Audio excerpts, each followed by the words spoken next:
Hello, everyone. Hi. It feels like it's been so long since I last streamed. It's only been a couple of days. But hello. I'm sorry if you can hear a little bit of background noise. It is now turning hot. It is now turning hot over here, so I have my AC running. If it gets to be too distracting, let me know. Or if it's too loud, I don't know. Let me know. Or I'll turn the music up slightly. I don't know. But anyway, it's getting hot. And if you've been watching me for a bit, you know that I hate the dang heat. I hate it so much. I'm a little warm girl. I'm so warm. I can't take more warm. Either way, we're gonna be doing, so if I want you to suffer in the heat, I should say it's too, yes, but no. yes, but no. Evil.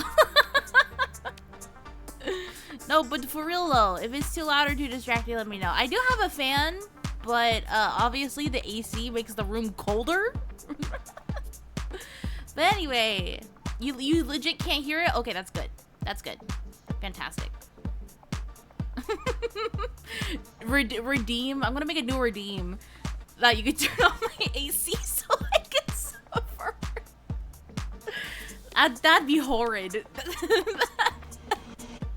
That'd be so mean. But anyway, we're playing of the devil today. We're finishing it, actually. Last time, I said I would finish episode 1, but then 4 hours later, I did not. So, we're back. Episode 1 to damn wall. Yeah, but we love games with a lot of content. I mean, the DLC was paid. So, goddamn if it's not long. You know? My money's worth, dude. But yeah, last time we figured out, hold on. It's been a week and I have ADHD that last time we figured out that Sarah, supposedly was the one to kill Mr. David Asher, slipped in the poison, gave him the plastic cups. And the little bitty trial that we did.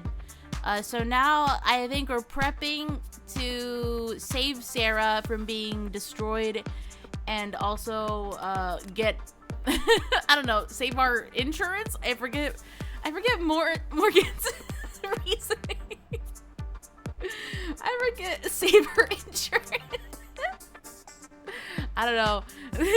Save her expensive robot. I think that was what it was. So she could sell her off. Yeah, Sarah is worth $11 million. She's worth $10 trillion billion. Yeah. So that's where we left off. Tee-hee. I hope everybody's having a good day. Before we start, next week, I'm probably gonna be saying this a lot, but next week is April Fool's, and I have something planned for April Fool's. I have a cute little stream planned for April Fool's. So if you find yourself free on April Fool's, come join. I have a fun little stream plan, so come join. You may or may not see a version of me that is realistic.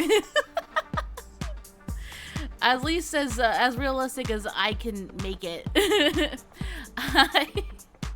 Yeah, come join next week, April Fool's. Yeah, okay. Let's freaking start. I apologize, by the way. My voice has kind of been going in and out the last couple of weeks. Today hasn't been a very good day. So I'm gonna do my best here. Hello, Jamie. Welcome in. I feel like like a bar wench, or just like a wench in general. Like when people walk in, she's like, "Welcome in. How are you doing?" Anyway, we're if I remember correctly, we're back in David Asher's house, right, or apartment. I love Gay Lawyer Sapphic Edition. Me too. Okay. Demolition Sticknet for the 5-time explosions. I forget what we were talking about. What were we talking? Guys, what were we talking about? We almost set up for the first stage. First stage of how many of 5? Oh, explode! Oh, they're breaking into it. God damn. Okay. Remember, we need to relink the API after each trigger is planted. Yep, just did that and I was checking for updates. No rush. Would you like to know the password? You know the password? There's a password. If you'll withhold any information, I swear. Relax, I want to get in there just as much as you do, Detective. I'm not going to play games. As long as you say, please, Morgan! Morgan, please! Please, Morgan! One chance, Morgan, please! Tell me the password. Oh! Tell me the password, please. Oh, no! I can delete this one. Oh, no! This is a crazy way to start. I wanna see what this one's gonna do. I wanna see it. It's S-U-N-S. S-U-N-S. H-I-N-E. Oh my god! Lady, I will hit you. A-D-O-N-A-I. Thanks. Now I'm gonna slap you with a discovery fine so heavy your teeth will ring foot. Hey, I submitted all my paperwork. Even told Rockford the password myself. Oh my god. Oh my god. Give to me. I love seeing all the new gifts that they have of the devil. It's Morgan Monday. Probably has to be like my favorite so far. Give your gift to me, Shame. Shame. Also, has anybody seen? Oh my god, it's Emma Tuesday! Holy shit, it is Emma Tuesday! Oh! Oh! Nah, just kidding. This is my favorite one. Guys, it's Emma Tuesday! It's Emma Tuesday! She will be... Do you guys like it above my head more? Or down here? I don't know. I don't want to block too much of the game, you know? I don't want to block too much of it. That's me. Hello. Oh, I accidentally opened Minecraft. That's so silly. Down there? You like it more down there? Okay. Get back here, Emma. You're going down on the trenches. Okay. Here we go. So, boys, when I asked you if there was a passkey on oh my god. So, boys, when I asked you if there was a passkey on record, and he told me this lock couldn't be bypassed, I do want to say that we really don't get many opportunities to use the incendiary breaching system. So this was still a really valuable experience for all of us. I'm gonna phrase this as professionally as possible.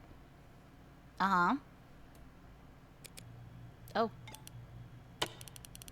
You're still here? I thought you wanted to look inside. What the fuck happened? Also, did you fix the stacking of overlays? I absolutely did not. It was hilarious the last time. It was hilarious the last time. Don't abuse it!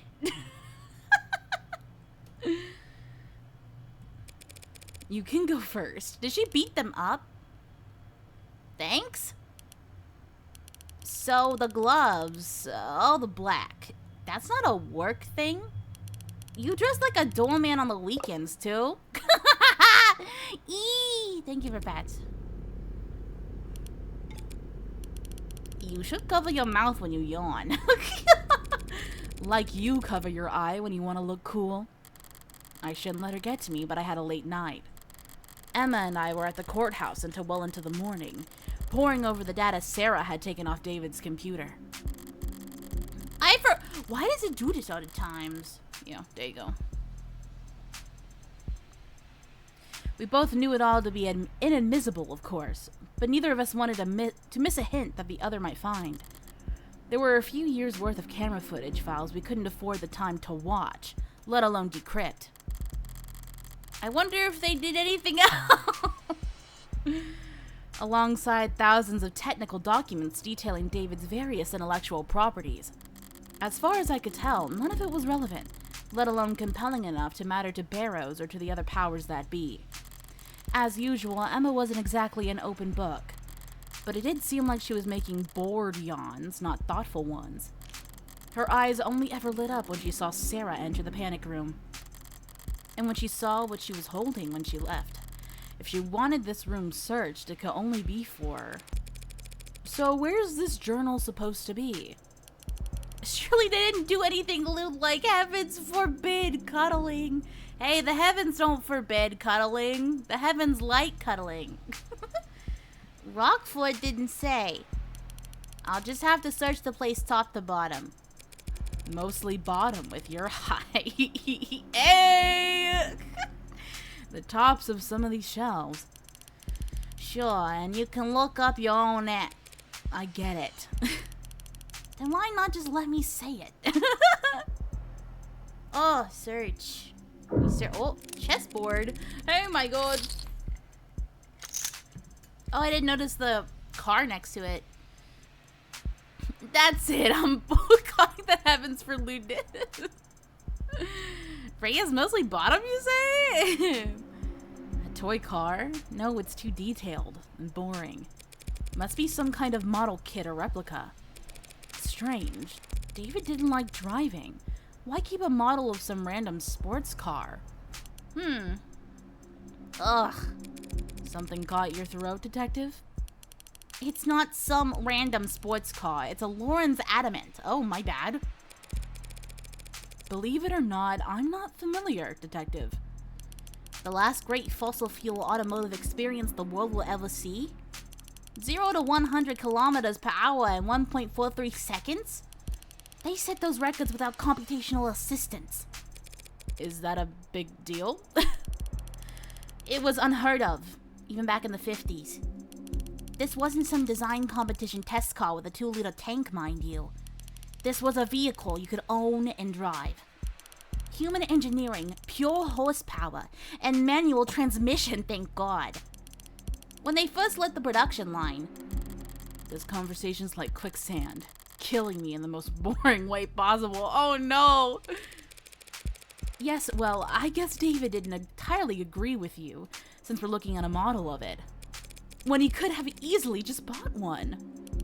Or maybe your friend understood that a beauty like that deserves to be driven on streets where people can see it, instead of gathering dust in some rich guy's basement.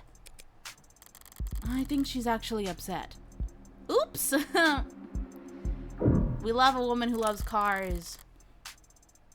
Are these drawers or just panels? Maybe if I... Oh, does that sound hollow to you? What? I don't know. I'm not a carpenter. I don't see any handles anywhere. No hidden pressure plates or switches. What the hell am I saying? I'm not a carpenter either. I wouldn't recognize a secret button if it was slathered in yellow paint. Queen. Box. Oh. Reyes is searching the cabinets now. Same ones I found Sarah's papers in. I doubt I missed anything, but... Hey, what do you... Do you mind? Just trying to help. I've got spam in my junk folder that's more helpful than you are. Didn't spot anything that I missed yesterday among the cabinets. Better check elsewhere. Where else do we check? Oh, up in disguise? No. Huh. Ooh. Almost missed that one. This data pad, it's displaying a news article from last week. Guess that confirms that he was coming and going here fairly regularly. Oh boy! Right to repair loses latest appeal. Strap in, guys. Story time. A higher court judge this week shot down for the 5th time an appeal by the Consumer Rights Alliance on their famously divisive right to repair lawsuit, once again signaling the state's intent that corporations remain in control of their legally protected intellectual property. Oh boy! Obviously, we're disappointed, said Miles Erkman, head of legal counsel for the CRA, but we've no intention of giving up the fight. People used to be able to fix things when they broke, so long as they were willing to set aside an afternoon towards the task. Now trying to patch up your own property with your own tools is a finable offense. What the fuck? Just because the state has its lobbyists whispering in its ear for far too long. Erkman's legal strategy remains conscientious. That's not what that said. Erkman's legal strategy remains contentious. Contentious is a word. And in the eyes of most legal scholars, generally unfounded. The Emergency Industry Acquisitions Act, passed in 2057, guarantees the holder of an intellectual property patent certain state-certified protections against tampering and reproduction of, and outlines fees for those who would violate said IP. Holy shit. So even repairing said thing violates intellectual property? Dude, that's nuts. Dude, I wonder how fucking... No wonder YouTube is fucking dead. Crazy. Dude, you'd upload something on YouTube and then, like, I don't know, your arm would get flagged for intellectual property. The fact that ownership of IPs has shifted from individuals to this and the state towards corporate entities since the act's passing means little in the eyes of the law. If Mr. Erkman and the CRA have a problem with intellectual property law, they should take it up with their representatives in the legislature. Oh boy, that would do so much! It always does so much! The higher courts are a place for laws to be applied, not rewritten, and so long as journalism that refuses to buckle the foreign actors trying to stoke anti-capitalist sentiment can't be found just anywhere. Subscribe now to the link below to read articles like this every day forever, as long as your card remains on file. That sucks. I miss Master Chief teaching me how to fix my car. 2086 sucks. You write a letter to your congressman. Ooh, I didn't mean to peen that. That's funny though.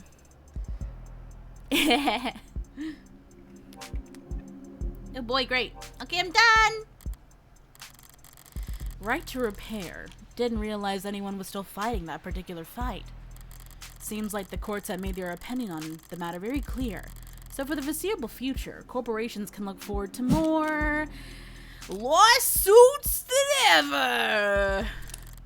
The consumer advocate groups and disgruntled customers will keep fighting them in the courts. The total expenses for which don't amount to much compared to the extra sales they'll earn. Megs will take that trade any day. They'd rather see their products in a landfill and their customers mad enough to pop a vein to leave money on the table. Okay, my bad. No to lawsuits. Bad lawsuits. Sarah should have pulled everything of note off the computer, but I've looked everywhere else already. Might as well give it a try. What are you expecting to find, Solitaire? Does this computer seem normal to you? Exceedingly so, yeah. Why? It still got Solitaire in 2086? That's so fire. David was a programmer, but this looks consumer grade, fresh off the shelf. Would the Dr. David Asher use a bog standard operating system on his most private hidden computer? There's a trash bin on the desktop. It's a pretty low-tech solution, but maybe I can restore the contents? You seriously gonna try and recover lost files, Granny? Unlike cops, I don't get paid overtime. So yes, I sometimes try things instead of standing around. There's a text file in here, but it's 0 bytes. I think they're legally required to put Solitaire Space Pinball on every computer. True, true. Maybe there's information in the metadata? I double-clicked. What was that? It came from under the desk. Oh!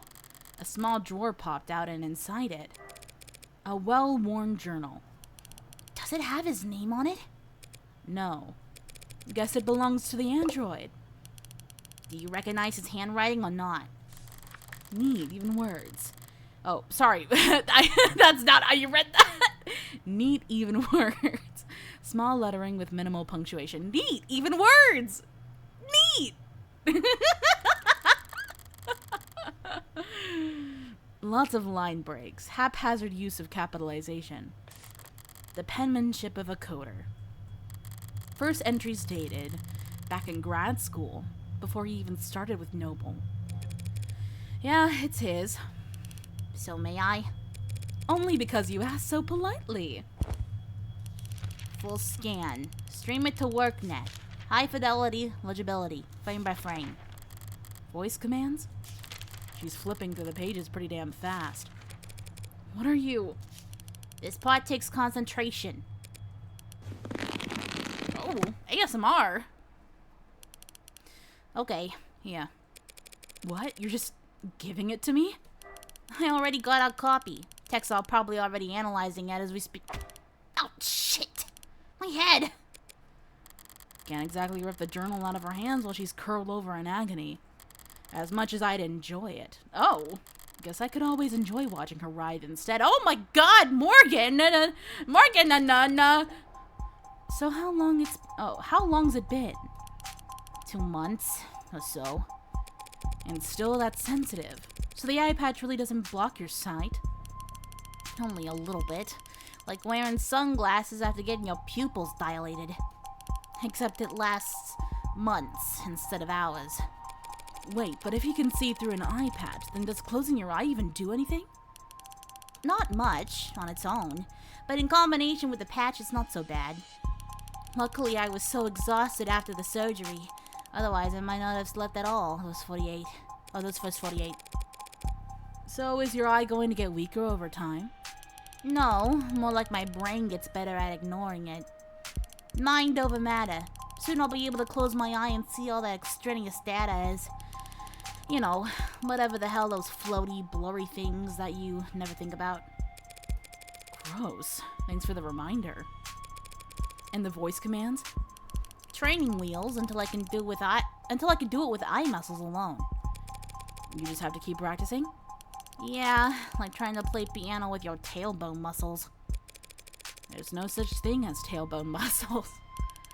Yeah, well, that's what makes it so goddamn hard. You don't ever regret it? I don't know. Not really. I think. Hard to admit you've got buyer's remorse after trading over your literal pound of flesh. Never thought about it, but people used to say I had my dad's eyes. Ow. Now I got one less of them. Here, take the journal. Go find an elective surgeon to upsell you if you're that curious. Oh my god. Hello, Helena. Welcome. I need to get back to work. A surprisingly hasty retreat. But now I'm free to read this over with some privacy. From the top, then. Grad school. Today was a bad day.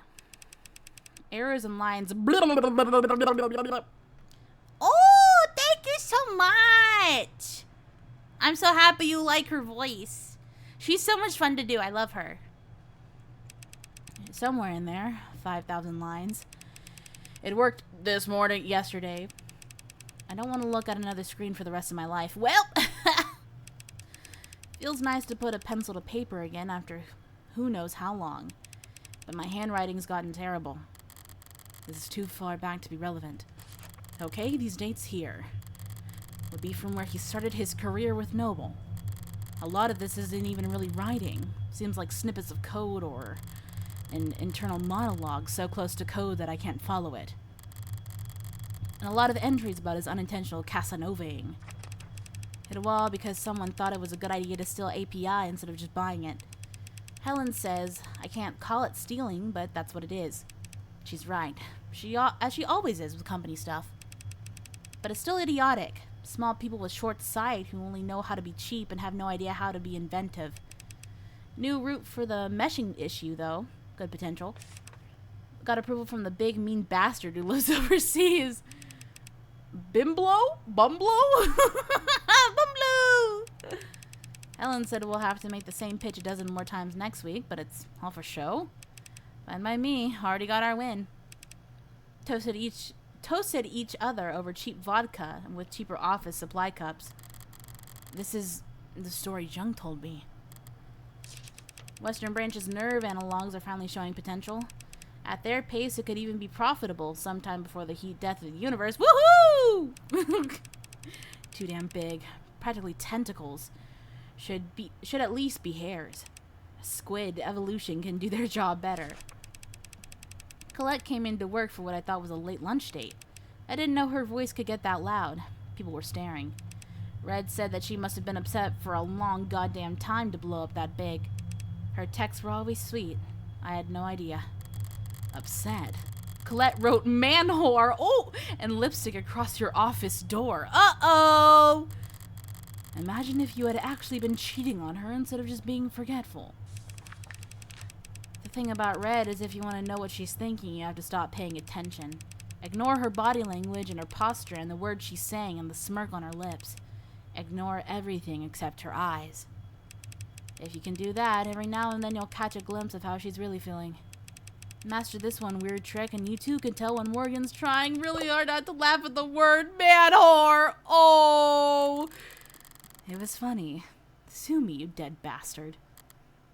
Yes, rough. That is a rough thing to say, Morgan. Wait, I know this date. I'm never driving anywhere again, never leaving home again. He was waiting outside the parking garage with a bottle. I couldn't smell anything, couldn't hear anything. Locked myself in my car and filed another report with another cop. Soaked into the sea, ruined it. I want to burn the whole car. Oh my god. I don't want to think about what I did to my clothes. I want them to burn too. I don't want to think about how long it was on my skin. I was in the shower so long I felt red and saw when I got... red and raw when I saw how... Oh! I don't want to think about these stupid people and their small, cruel lives ever again. I want to be invisible. Red didn't ask why I wanted to spend the night. She also didn't ask why I had clearly packed a bag big enough for a week. She's kind like that. Kind by omission. I don't have a kind bone in my body, but I can at least try to pay attention. I was paying close attention to her eyes when she opened the door and saw what a mess I was.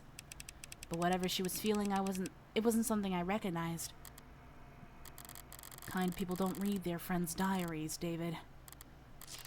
The next chunk of pages are all technical, nothing biographical. What the fuck happened to him? What happened to him? But the handwriting, the spacing, it's cleaner, more consistent. Here's something I can parse. Feels like pure freedom working outside the box. Tess is suffocating, but you never know. Chronic malnutrition of a coder's best instincts. Like a kid again, putting blocks together. Making things. Making things, not products. There's nothing profitable about any of this. If I'm being honest, this is just play. And he follows that up with more coder brain crap. But the handwriting's still lighter. Like he really was having fun. Humility is the mother of all invention. Or something like that. Feels like I might be paraphrasing someone else poorly, but that's part of this new approach.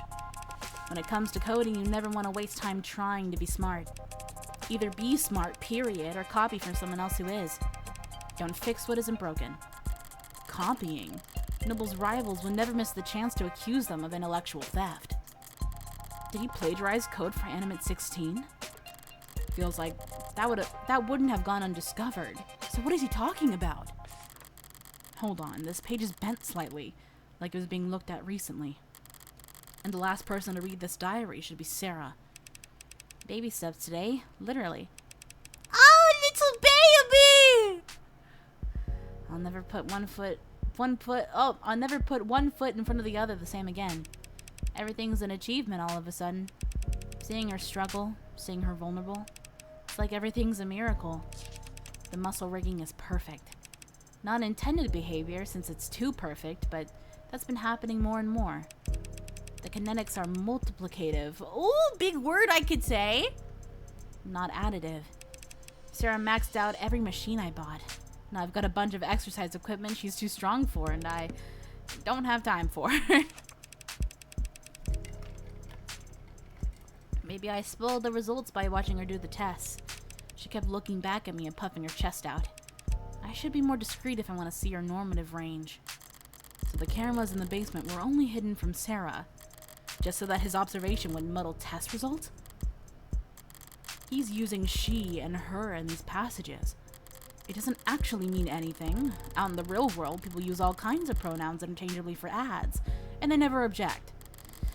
But it could be argued that it's odd for Dr. David Asher to have any kind of attachment to a single android when he'd programmed millions of them.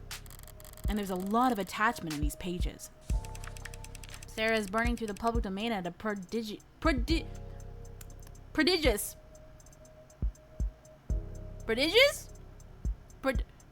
pace. Especially on Popcorn Friday nights. I asked her why they're called Popcorn Friday nights when she doesn't eat popcorn. The event runs from 8 a.m. to 9 p.m. and she also watches movies every other night. But she just did that pout she does, which is unfortunately very convincing. Maybe I'm a bad parent, letting TV rot her. Oh my god! Letting TV rot her brain. If I were a good parent, I'd probably let her see me reading. But I guess I'd actually have to get back into reading, so I asked her if she ever fast-forwarded the movies since she can process them fast enough to keep up. She looked at me like I was an idiot, which no one's done in a long time. Without proper pacing, you can't appreciate the cinematography. Big pause. Don't you know that, Father? iPad baby. But she has comprehension, which I love. I haven't laughed that hard in a long time.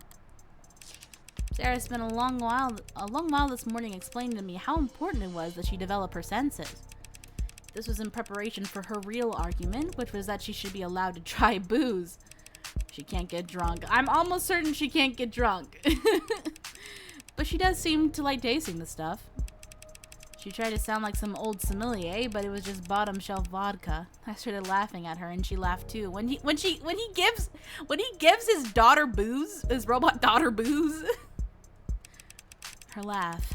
She can't fake a laugh to save her life, but her actual laugh is incredible. She stopped playing chess a while back. I assumed she had just gotten tired of winning. But then today she told me she just prefers other games. She has preferences, and they're not the same as mine. She loves Umideko, apparently. I found her in the lab playing some kind of online racing game, and the monitor I used to debug vestibular coordination. She wasn't smiling.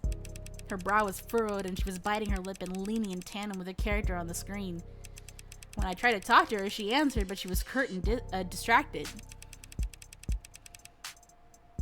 She thinks every shitty creepypasta is real. What's Sarah's favorite? Oh. Ooh. I think it would probably have to be like based on like a character or something. I think she'd really like the TV show ones. Damn it, David. Or do you think is Slender Man too basic? Ben Drowned? Oh, she would love Ben Drowned, actually.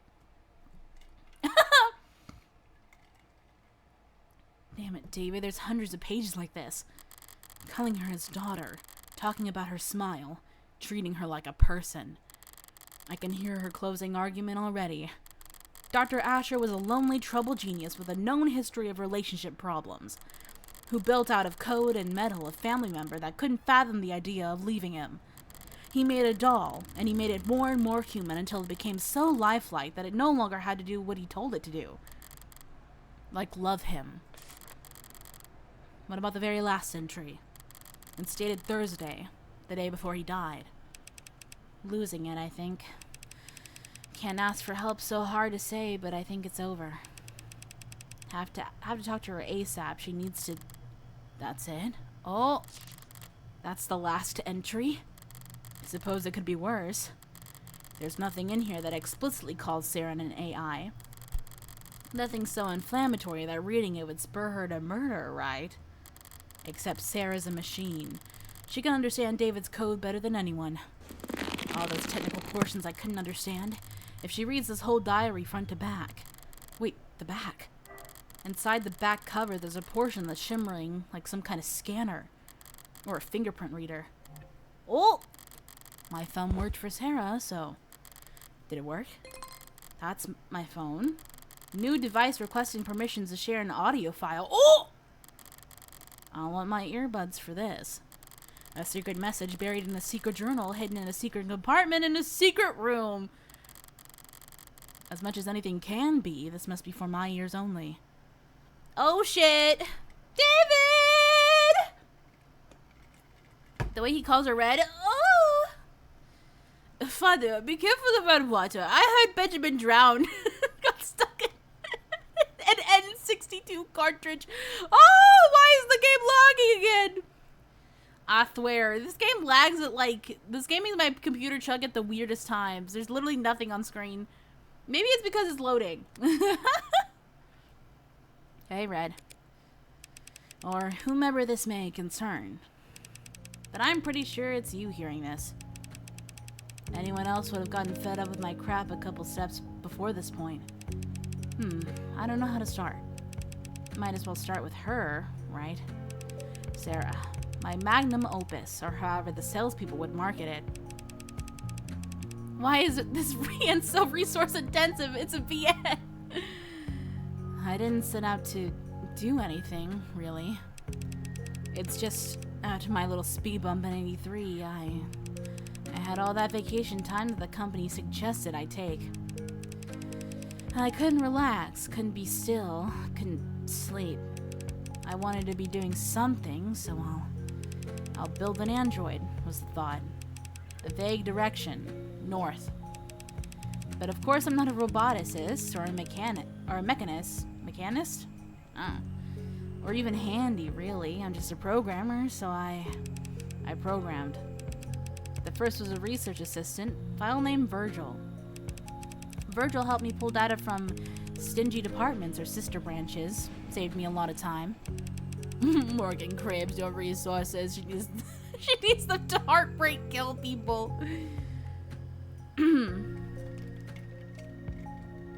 There was a lot of reading to do, so I made Homer. Oh, Homer! Homer wrote book reports, more or less, combed through research papers and found me the sections I needed. The three of us made a lot of progress in those days. But it was a funny feeling.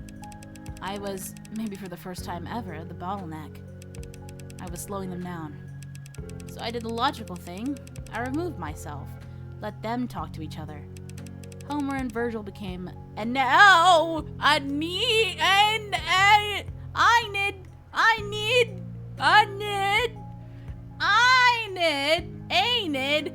a need. Thank you. A need. And a need was novel in many ways. A need could do more than just identify problems. It could solve them. I mean, really solve them with its own ideas. Ideas it didn't copy. And, the one thing I realized I've forgotten to mention so far is that I did all this programming in Cube. Oh, and Red, Cube is essentially a robotics programming language that's pretty old and defunct and not in use anywhere because we have modern languages like the Tesseract, blah, blah, blah,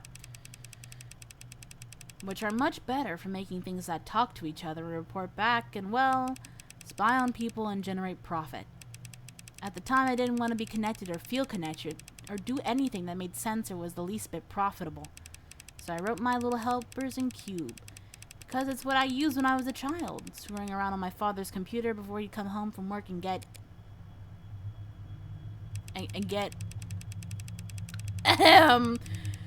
But there are other small, slight differences writing in Cube versus Tess, including that Cube, well, Cube predates the tenants?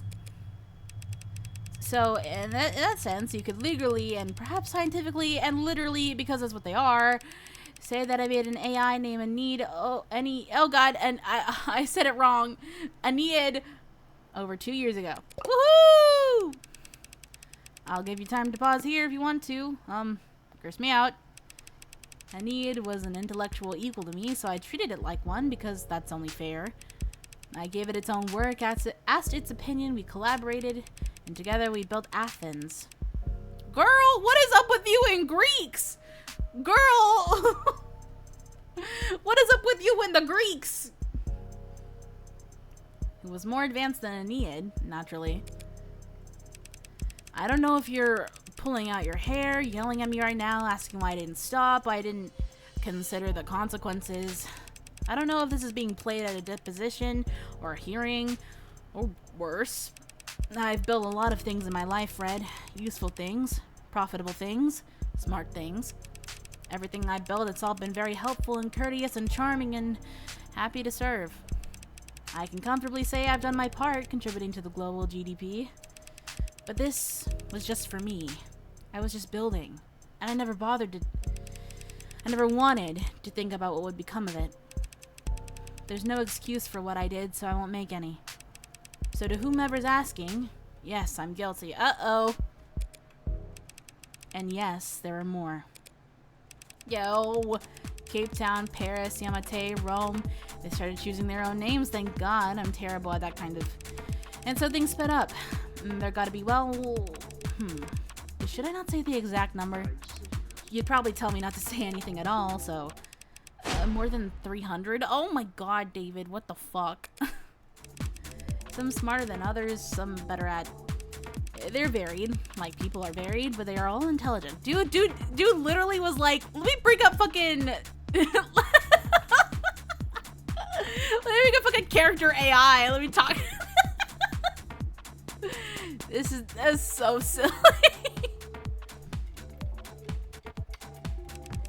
They developed interests, specialities. I encouraged them to.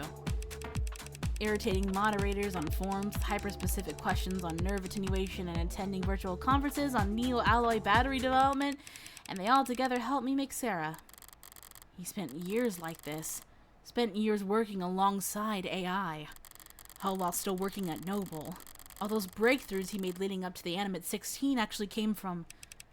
You probably think I'm some terrible fraud at this point. I do hope one day they can get credit for their work. But I did have one eureka moment on Sarah. Because I got humble. Difficult for me. We learned everything we could about the function of a neuron. A single microscopic human neuron. How it computes, what it connects to, how those connections were reinforced. And then we recreated it. We built a nanomachine that mirrored the function of a human neuron. Well, mirror isn't quite the right word. We built a nanomachine that was a neuron. And we iterated from there. You can't mean. About 100 billion neurons in the brain. Several trillion across the entire nervous system. Very time-consuming, of course, but I had help. The manufacturer can make tens of billions of nanomachines in hours. Could even make more in less after Yukon fine-tuned it. So we built up. Nanomachines for nerves, alloys and polymers for bones, fiber-woven muscles. I say built, but really she grew. A solution of nanites forming around a skeleton, so it was really closest to... You ever made a rock candy? Sorry, trying to lighten the mood before I never did end up building an android. And while I did build AIs, Sarah isn't one of them.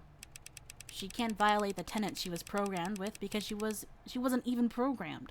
She was born. And my hope is that there's the smallest chance that that nuance could offer her some small protection when I'm not...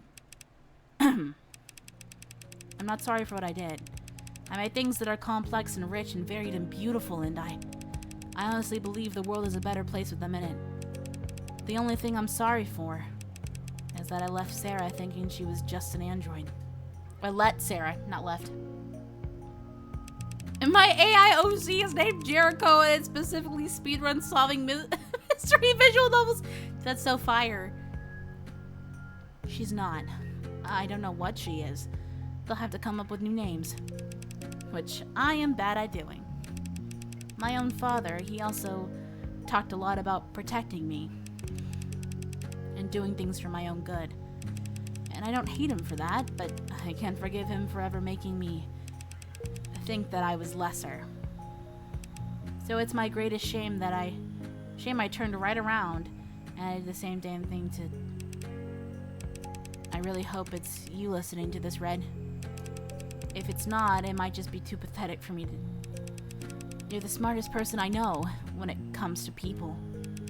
And I'm telling you all this because I don't know what Sarah is, exactly. And neither does the world. So they'll come after her if they can. And in that scenario, I can't think of anyone who could do a better job of defending her. Not protecting her, like I did. just defending her until she can figure out what she is and what she wants to be. In the meantime, I draped a cloak of skin-deep Tesseract code around her that should fool any scanner on Earth into thinking she's just a custom A16. I made sure her GIN bar is plainly visible, so no one will think she's pretending to be something she's not. And I took steps to ensure that you two would figure out the truth in your own time.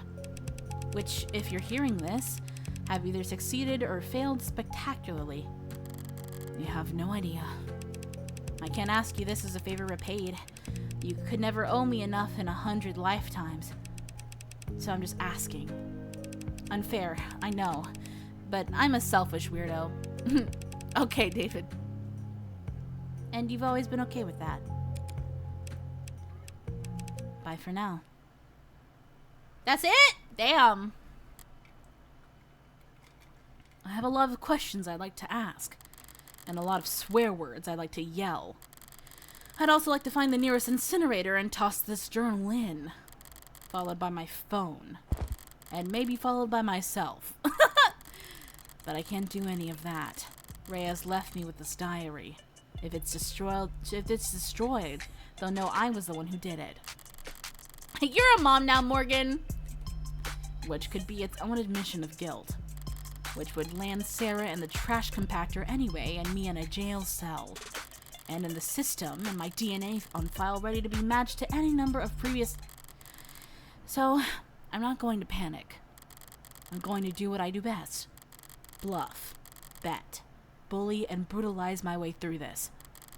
Now, viewing this all with that mindset, what have I actually learned?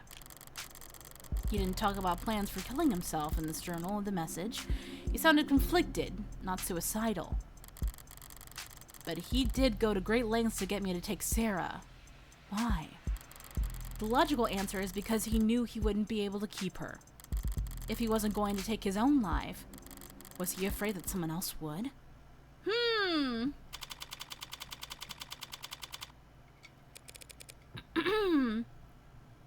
Originally, Morgan's hair was going to be pink. You can see that, what that looked like in the scene here. Ah! So how'd it go? Well, how should I put this? Oh. I forgot what I did for Fran. I did like a deeper Reyes, I think. They didn't find shit. Only reason she ever got to a door is because I chased that scarecrow of a platinum plan through hell and back. Frankly, it was a godlike feat for me to nail down anything that concreted as an address for these gods.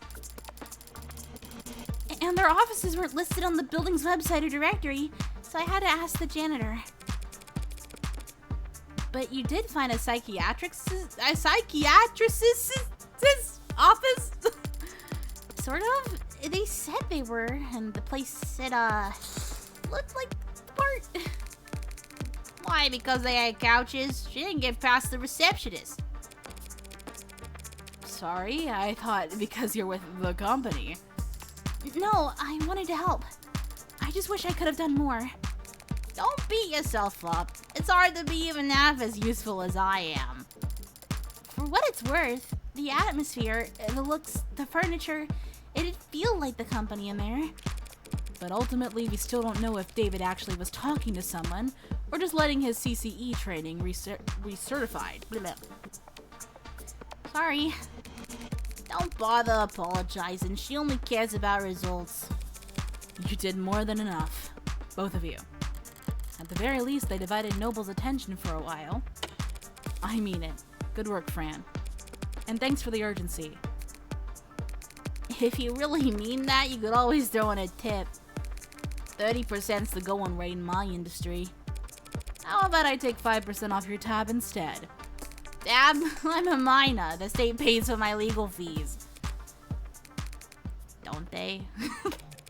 Oh no, signal must have cut out. Right. Surprised it took them this long. What do you mean? You were tolerated yesterday because leadership was focused on PR. But today, you're the lawyer who put the company's hottest product right in the state's crosshairs. I'll be alright. I'm still an officer of the court. On a strict timeline though, right? I guess they can't stop you from investigating the corporate campus.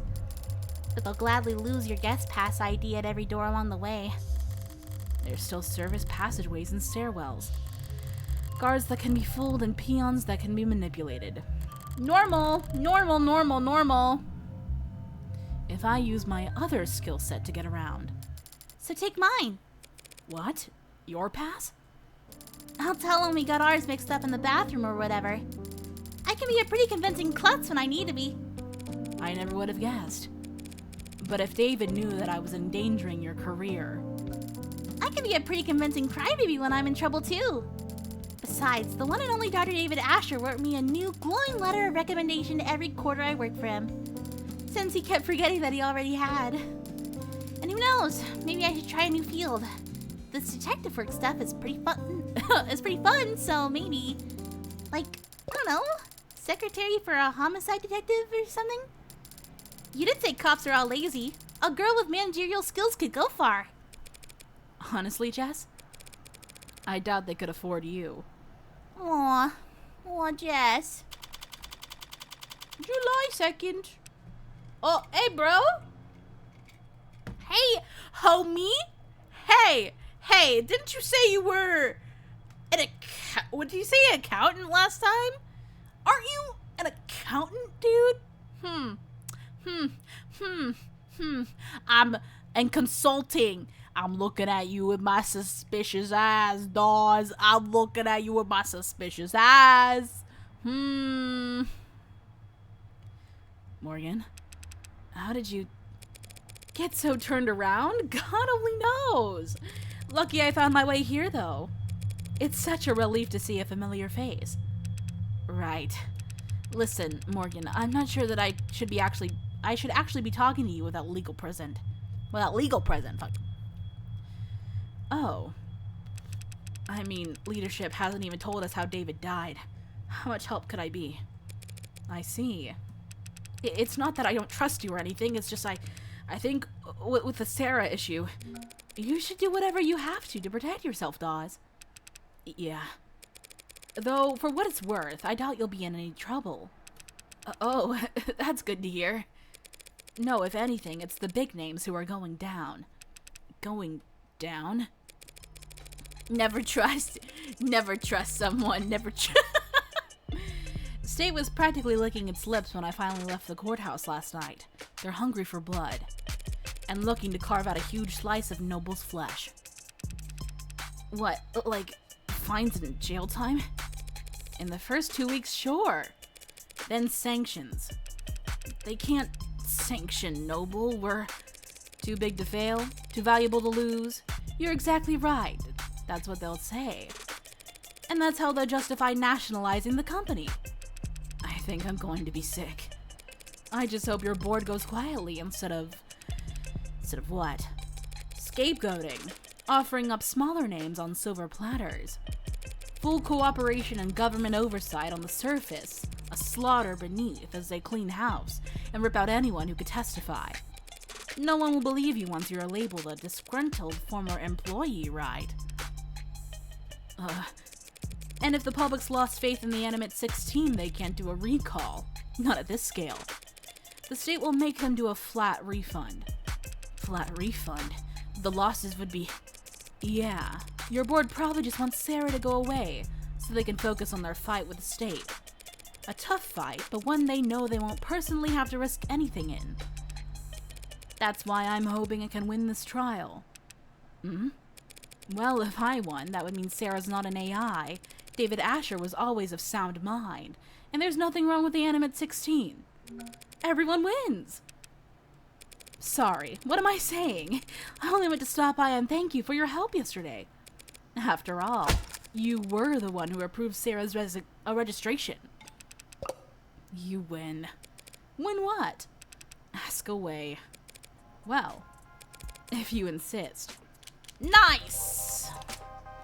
Ooh, tennis! Nibble and JIs. Wait, what do I need for that? Humor me a moment. What's the company's official statement on AI? Same as any rational company that wants to make money, we don't screw with it. Smart products are profitable. products with their own priorities are anything but. That being said, AI is a concern for marketing, not product development. We spend a lot of money reassuring our public that there's no risk, because the public doesn't really understand how ironclad the tenets are. Because you use Tesseract?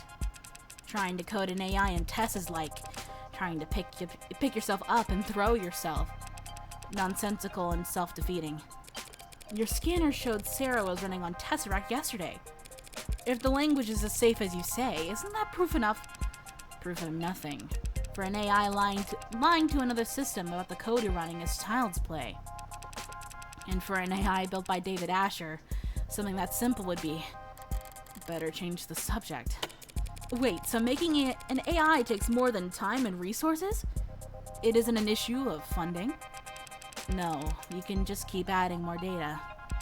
Oh, you can't. The tenets underlie everything. The higher you stack, the more easily you'll topple. You make it sound like building an AI is impossible, even for David Asher. Any chance you'll testify to that?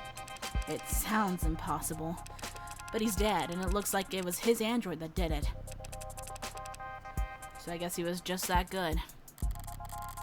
Better than you'll ever know. Noble spent months promoting the A16 as the culmination of David Asher's work. So now that marketing line is suddenly a huge liability. Can you tell me how much he actually contributed? I mean, he was involved in pretty much every step of the process, but his design for synthetic motor neurons, that was the big one. The components that allow your warm androids to move realistically, it pushed the timetable for warm androids ahead by years. And yet, compared to what goes on in Sarah's brain 1,000 times a second, David was only giving the company the most meager of the fruits that his private work bore. So if Noble ever did find out how much he and his assistants had achieved, they would feel that he had been holding out on them. And the company, they were appreciative of his contributions. I'm sure the researchers that he overtook by leaps and bounds weren't pleased, but the board was very enthusiastic. So would that spur them to be protective of David? Or would they fear that he was gaining too much influence? Becoming irreplaceable? No, they need a strong motive to justify killing their golden goose. Mere paranoia isn't enough. With these people, it has to be the bottom line. And the easiest way to threaten their bottom line would be screwing with their androids. In light of all that's happened, one has to wonder if the A16 is compromised. I stayed up all night sick with dread at the idea. But the data just doesn't support it. Sales have been strong. And the A16 base code was locked in over 2 quarters ago. If there were an issue, we would have caught it by now. And I would have been axed a long time ago. How many A16s are out there anyway? We just passed 9 million sold. Not flying off the shelves like that 14 or 15 so far, but the profit margin makes up for it. You mentioned data. Yeah, I practically got the spreadsheet seared into my retinas. What do you want to know? Oh god,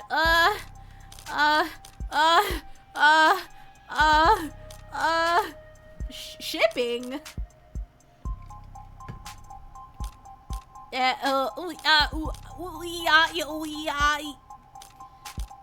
Error reports? What do the error reports look like? Are customers reporting a lot of issues? Error counts are markedly low compared to the last gen. Mostly hardware complaints, it looks like. Batteries running out too quick. Eye tracking off by a degree or 2. Typical stuff? As cliched as it sounds, 99 of these things get fixed once they turn auto updates back on. So no killer robots getting filed away under bug reports. Oh, okay, I thought it was gonna be only one thing. How and where are they being sold? What's the distribution pattern look like? They're distributed like you'd expect. Places where there are more people, there are more androids. Coastal cities like ours, of course, have the most of both. And since the A16 in particular is marketed as being relatively luxury, relatively consumer, they don't sell well outside population centers. They can do the rural, hard labor jobs, but cold models can do the same work with a lot less maintenance. So where has the A16 not performed then? Customer service, healthcare, childcare, lots of hospitals, offices, and, adult industries. There it is! There it is! Oh. Sorry, it didn't mean to be blunt, No, it makes sense. They're warm and soft to the touch and obedient. Oh! Sorry, Morgan. Morgan. I'm just surprised to hear it from a company employee. Dude, Valhalla talked about this shit. Love Valhalla. There are a lot of people at the company who won't talk about it. But I work in quality assurance. I've seen too many damages to pretend it's not happening. Damages? What we call it when a customer tries to return a product that's clearly broken beyond repair. Oh. Very high turnover in the pink market. Hasn't stopped you from selling to them. Well, we don't sell to them. Not directly. But there are resellers, and the company's never pretended to be interested in going after them. Are there resellers? I thought I read that right to repair got shot down again. There's been a gray market for software androids for years. For decades, depending on your definition of android. Based on the sales numbers I've seen, RTR getting canned was barely a blip on their radar. Sorry, didn't mean to make you uncomfortable with this topic. Huh? Me? No, I don't care. I just realized my left sock's on inside out. Damn, now I'm wondering about that myself. You bought that? Shipping! This floor is basically a showroom, but you have a real factory a while south of the city limits, correct? Yeah, biggest company manufacturing complex in the hemisphere. Got any idea on the shipping out of there? Anything stand out? There's some prep work for the holiday bump, looks like. Might sound early to get started now, but we usually see... Something wrong? No, the numbers are all normal, but the data has been edited. Morgan! Hello! Happy Morgan Tuesday! Morgan Tuesday! Yeah, it's actually Emma Tuesday.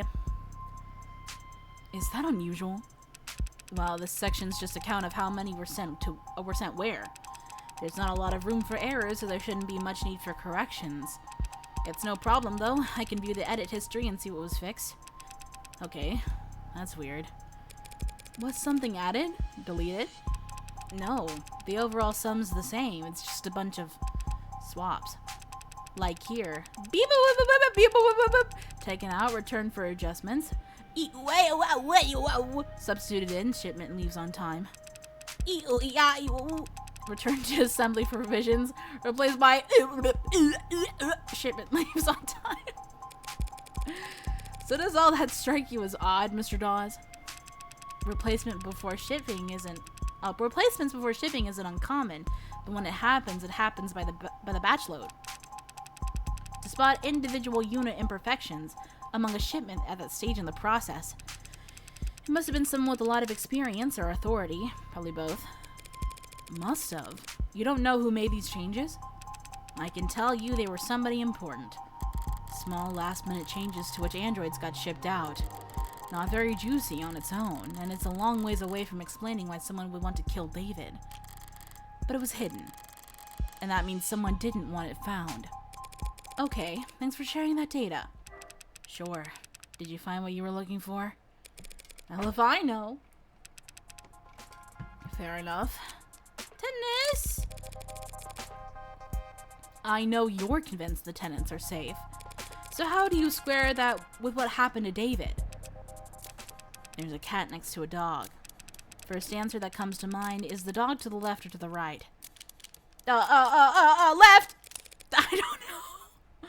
I'd say the dog is on the left, the cat is on the right. You might expect half of people to say left, half to say right. But actually their answer is almost entirely dependent on their native tongue. Whether it's read right to left or left to right. Oh, really?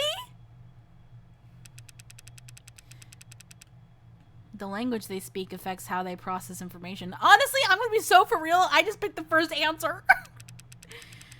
Their language affects how they think. And it's the same for machines. People can learn new languages and it can change our perspective. But machines can't learn a new source code. Every update's a reincarnation. And if that android did kill David, it wasn't because a 0 returned as a 1 somewhere. It's because there's something fundamentally wrong with it. And personally, I think it's cruel to bring something that flawed into the world. Yeah. Unnecessarily cruel. Any other questions before I go find a hole to hide my head in? I'd like you to take a look at this. Chemistry's a little outside my purview. What is this? A compound found in David Asher's blood. The poison? What is it? It didn't match anything in my in any database the medical examiner had access to. That's crazy. Here's a crazy idea to follow it up. See if it's a match for anything in Noble's internal databanks. We, don't make poison here. I'm not sure what that would accomplish. No, but this is a factory floor. You could be making baby blankets out here. You'd still have hazardous materials around. You think it was something industrial? Suppose it could be. Looks like it's carbon-based. Narrows it down a lot.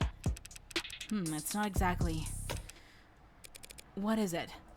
It doesn't make any sense, but it's a match for patent nod beep boop boop beep beep S. Why do I like saying numbers?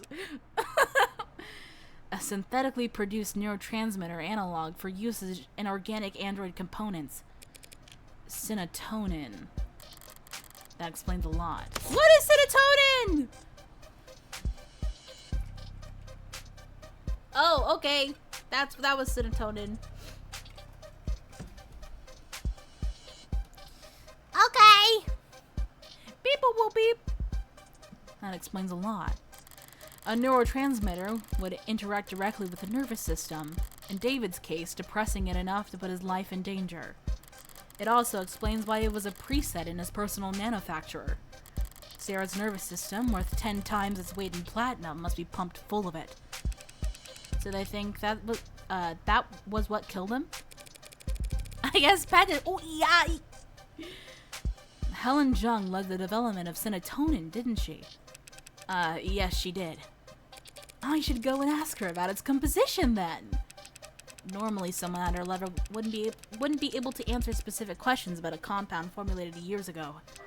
But she does have a reputation for being very detail-oriented. That works out nicely then. They say she's the type of person to micromanage how much water people drink at a 15-minute stand-up. I heard a rumor that she once said bathroom breaks are the timesheet theft. Oh God. Aren't they? I'm kidding. But you should be careful about criticizing a superior where people could be listening. Good thing we've got privacy in your office. No one but the two of us listening in.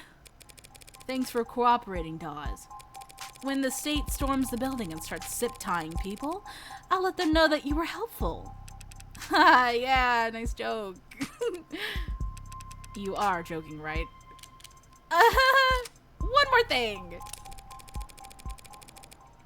Actually, there is one more thing I wanted to ask you. What's that? How long have you been a corporate spy, baby? What? Yesterday, you let it slip that you worked in consulting. Had your guard down because I'm not a part of the industry? I was a consultant. What are you talking about? When I walked in here, you said you didn't know how David died. But just now you called serotonin a poison. What? I just assumed if a chemical was found in a dead man. And I'm sure you've got practice answers to every logical point I could raise. So I'll just say this. Does the nervous guy bed really work on people? Keep your cool and people don't know what you're thinking. But if you act a little jumpy, they feel inclined to calm you down. Before they know it, they're spilling their guts just to have something to fill the silence with. Though it's not entirely an act these days. To answer your question, I did 3 tours in consulting. 4 quarters of internal affairs, spy hunting at the Western Division. Then 8 embedded at Howe Industries.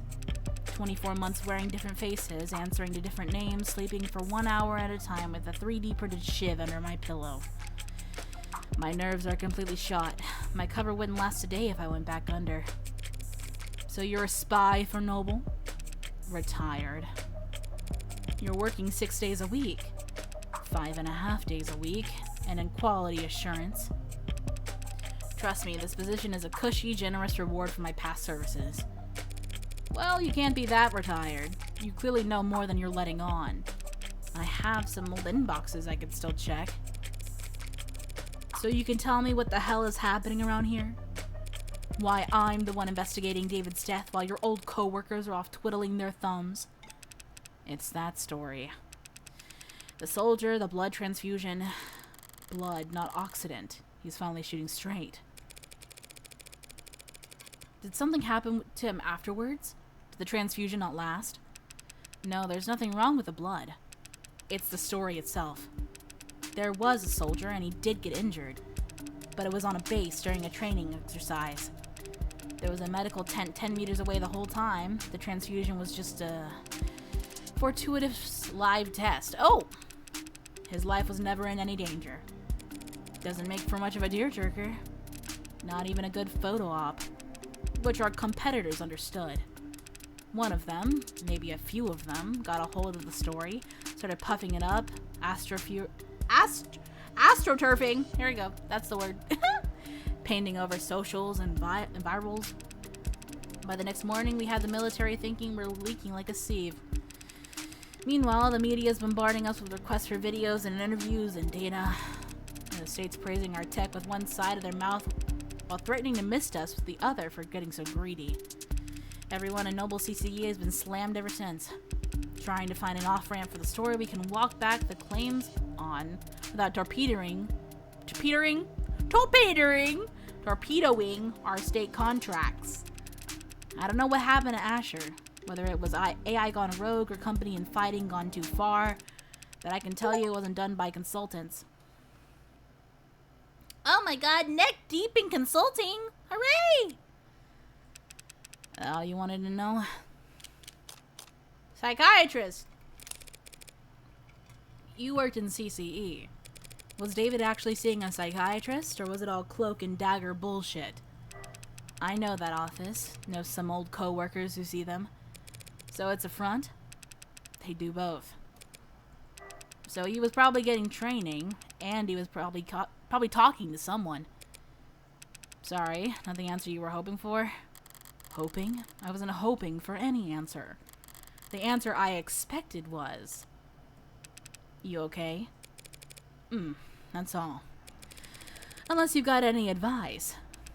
You're saying you want a consultation? Couldn't hurt, right? This company, all these companies hate to lose. So don't fight them. Make them think you're fighting for them. Well, that's just business as usual for me. I'm Morgan! I love being normal! Up until now, there's been this grating ambiguity about what actually killed David. We've had to use guesses and process of elimination and even a goddamn pseudonym. But I finally identified what the poison was. Now I just need to figure out how it got here. Or rather, who put it there. Which brings me back to here. An elevator shaft somewhere under or above ground, with kilometers of concrete facelessness and bureaucratic authority surrounding me on all sides. An enemy in every cubicle and every office of every floor of this temple, built to interpret the inscrutable divinations of a temperamental oracle named Cher Price. Back in the belly of the beast. And yet I feel more at ease now than I have all weekend. Makes sense. Now that I know Noble's my enemy, I know where to aim. All that's left to do is pull the trigger. Yeah. Good thing I didn't bring a knife to this fight. I brought my gun. And that sound just now tells me that it's playing its role perfectly. I'll never have a real use for a firearm with this much bloatware. But just by carrying it around and paying attention to when the hard safety flips on, I'll always get a heads up when the police have entered the vicinity. Ooh! Chuckles? Hi, Detective Reyes. It's Morgan. Happened to get your contact info when you got me cleared for the crime yesterday. Delete contact. block this contact. Stop voice to text. How to stop voice to text. Just wanted to check in. Report this contact voice to text disable. And advise you that Noble's scared shitless of you stomping in and nationalizing the place. So they might be a little uncooperative when it comes to fetching documents. Block this contact. What makes you think that we are at Noble? My bad then. Forget I said anything. And whatever you do, don't start your investigation with their stock buyback program. Trying reverse psychology. It only works if I care what you think. Stop voice to text. About time. I thought I'd have to ride the elevator for the next half hour. Morgan, counselor, your presence has been requested on the upper floors. Deja vu. Might you have a moment to speak in private? Always, but who's asking? The board. Oh, what are the chances? I've been wanting to speak to them too. Oh boy. Dude, I love when this game loads because my computer goes... Conference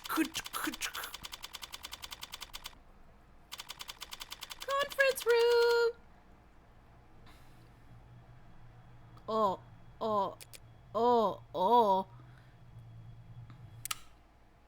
Evangeline Morgan. Helen Jung.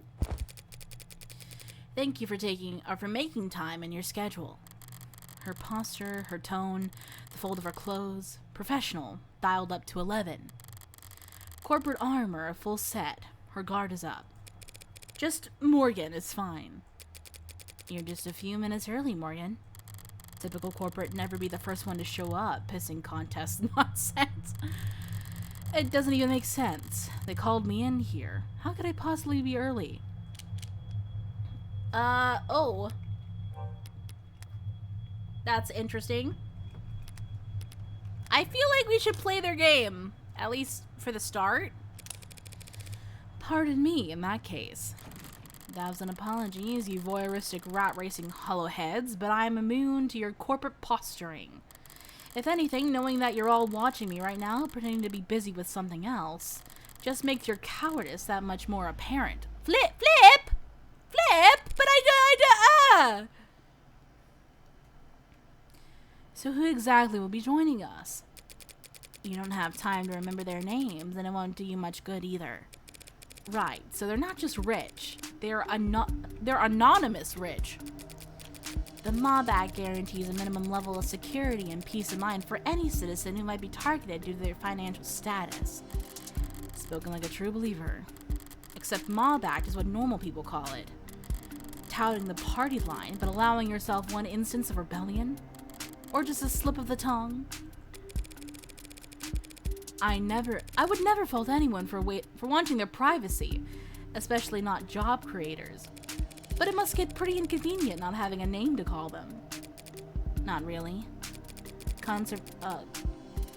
Conversations with them are always one-sided. Sounds like a great environment to do business in. Look at the building you're standing in. We managed to eke out a meager profit somehow. Ooh. So if it works, didn't take you for the might makes right type.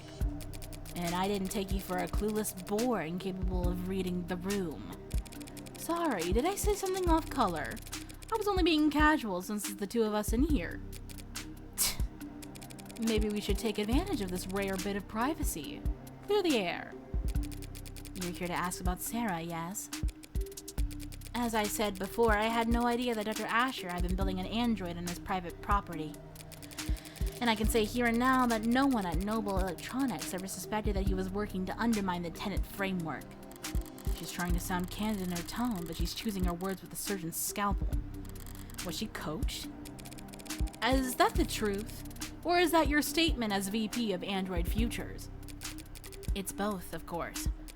Dr. Asher was always more than happy to hole himself up and work independently. We both know that.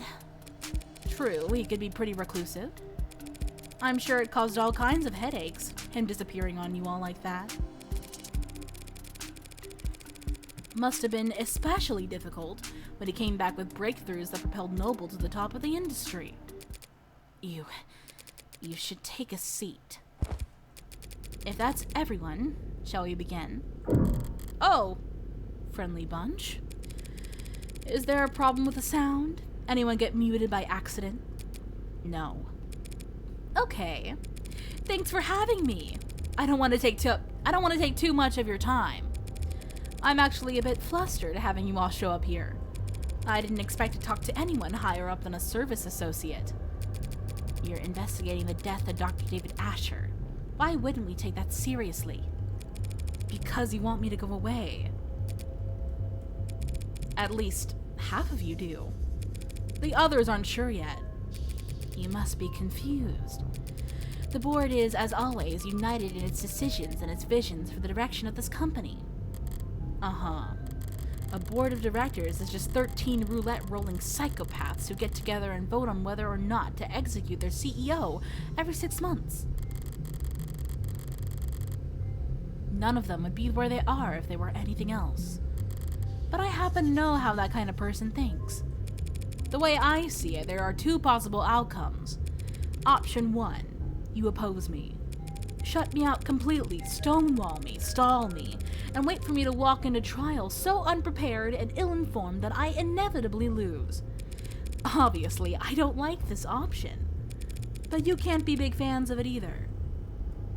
If I lose, the world will learn that David Asher was killed by an android he programmed. Then every customer you've ever had and every lawyer they've seen on TV, and every firebrand, strapping young 60-year-old junior senator looking to make a name for themselves will use your company balance sheet as their personal chew toy.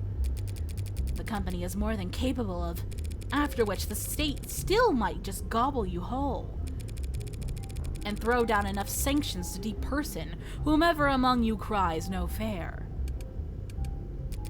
The company and its allies at the Capitol can more than fend for themselves. Yes, probably, but not definitely, which makes it a gamble. Still my turn to talk? Then on to option 2. You cooperate with me. I use what you give me, or forge for me, to win at trial, proving that David wasn't killed by an android. When the markets open tomorrow morning, you all get another round of stock buybacks in on the initial dip. Then pat yourselves on the back for staying calm as you continue to profit off David's legacy for the next 100 years. And you won't even have to worry about him speaking out of turn. That's only if you win. If the company cooperates with you, denies that David was killed by, and the state beats you anyway, it would be catastrophic. Yeah, it's a gamble. But if at least some of your board wasn't considering taking it, I wouldn't be here. Ooh. We're all busy people, and I'd hate to drive a wedge between such a close-knit group of friends. So how about this? Option 3. Hedge your bets. What? Put a little on black, put a little on red, spread the love and lower your risk profile. Don't make any statements about the trial. Tell the media the state's got your windpipe in a vice. Wait until just before the markets open Monday morning to send out your PR packages for rubber stamping, after you already know who's won. One way or another, this trial will be over before the end of the day, and you'll never hear from me again. So just don't shut me out completely for a few hours. And does anyone second that motion? Very well. We can answer some of your questions, Counselor. Better make them count, then. No reason to be shy now. The poison that killed Dr. David Asher has been identified as serotonin. You're familiar? It's one of our many patented materials, as I recall. You recalled it pretty easily yesterday. Gee, what's changed? But intellectual property can be very complex, Counselor. I'm not sure how much I or anyone at the company could tell you about serotonin at this time. Well, if you can't tell me about it, who could? You did lead its development, didn't you? Yes, I oversaw the project, which makes it that much harder to speak freely without compromising the confidentiality of the teams that reported to me. I understand. That sounds like bullshit, and I don't believe it. But I'm not asking for trade secrets here. It's a perfect match for the only foreign substance found in his blood. Serotonin is what killed him. The state will say the same. That's not possible. Care to elaborate? I'm sorry, but I can't say any more at this time. So much for cooperating. And if I were to ask you as an officer of the court, then I would ask you to be patient and wait until this afternoon. ADA Rockford has already called me to testify. Already? Damn it. They're cocky because of the cop's late arrival. Emma must have gone straight for the throat first thing this morning and left the investigating for later. Hell, knowing her, she probably managed to ID the serotonin before she went to bed last night. So, are we still having this conversation then? As I said, I'm sorry. But I have to take more than just my personal feelings into consideration here. There's a great deal at stake. Corporate speak for you're too stupid to understand why I'm being dense. She's just trying to shield the company, plain and simple. LARPing as Helen Jung d'Arc on a crusade against government overreach. Damn! But if she's that busy defending nobles, she might be leaving herself unguarded. Why is she here anyway? Why am I speaking to her and not her lawyers? That's right, this is a vulnerable position for her. She wouldn't put herself in check like this. Not unless she was forced to. So that's it. Acting as their mouthpiece isn't some honor for her. This is a punishment. She's being used as a meat shield. Ooh.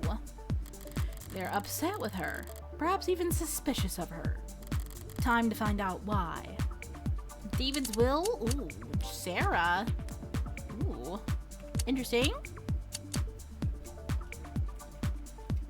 I don't think it's jealousy.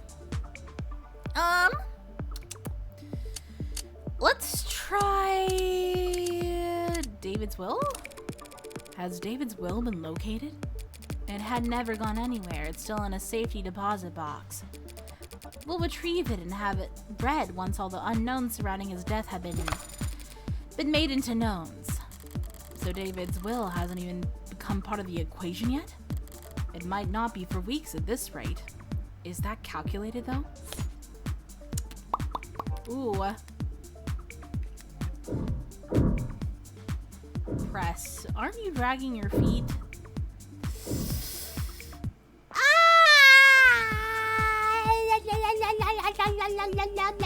Why not? Aren't you dragging your feet? Afraid that there's something in that will you'd rather not have to see the light of day? We are not jealous in-laws who've been bribing the county's sheriff, counselor. No! Anything we try to claim would inevitably overturn as soon as the will's read. Surely you understand that, counselor. Of course. No, just kidding, that never happened! I love reloading.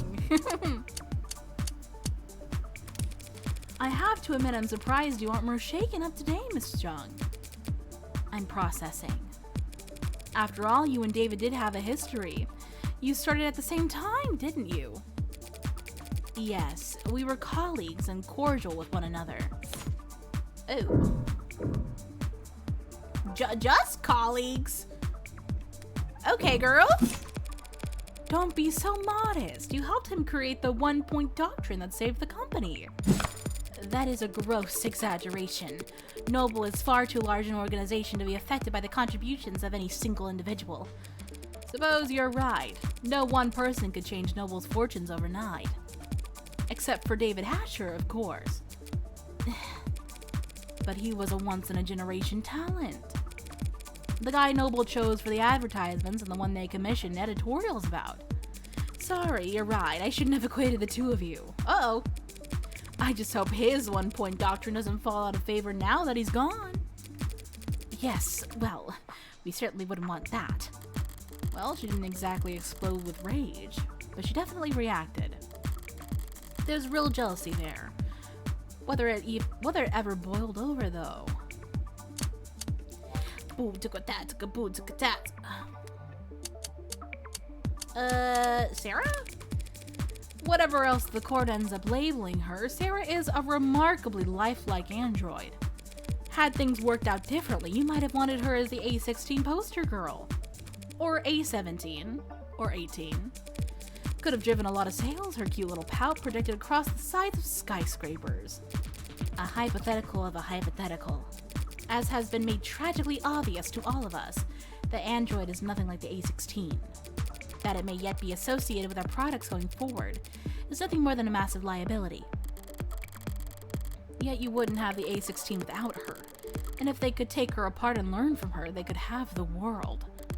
So was the motive to try and pry Sarah away from him?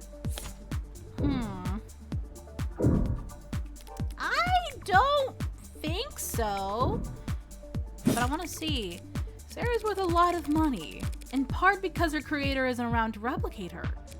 Were you all hoping to take her by force and reverse engineer her once David was out of the way? Don't be absurd. The machine is nothing but lawsuits and congressional hearings, and PR nightmares waiting to happen. Yeah, that's what I thought. That's okay, though.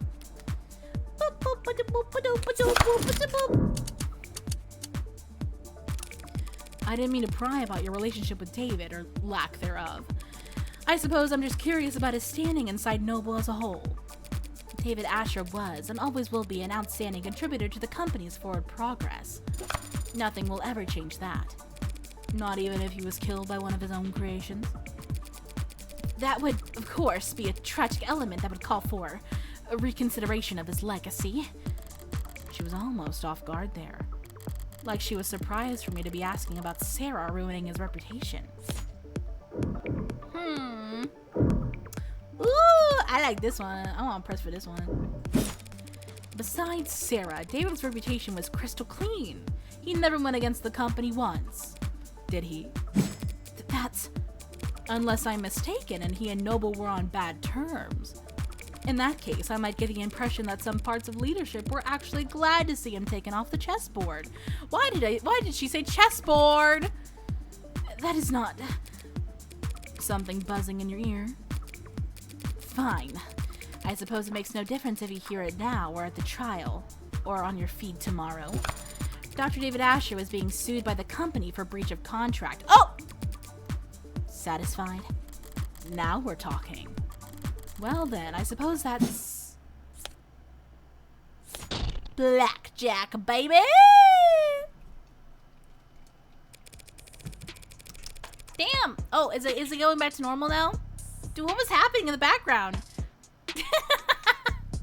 There we go.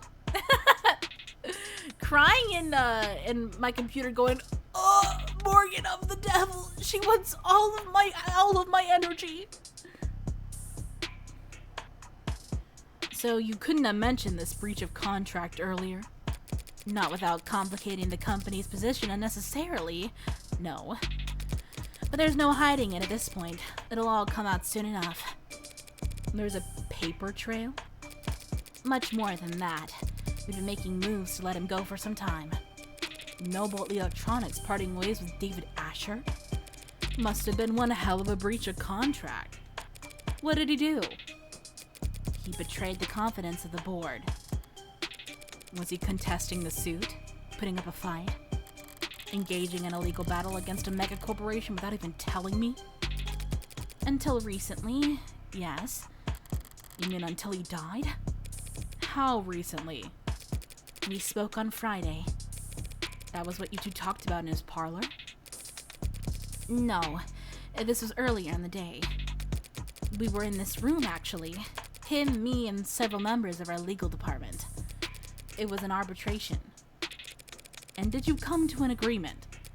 A compromise. He would resign from his position in 2 quarters, foregoing royalties on any products we would develop after the next 24 months. In exchange, he wouldn't be publicly fired, and he would still be credited in all past, present, and future filings. How very reasonable. On paper, maybe. No matter what the deal was, letting go of David Asher is insanity. Reasonable? Yes. We ended on a good note, I'd like to think. We shook hands. Even took a photo. Oh. Look at this guy.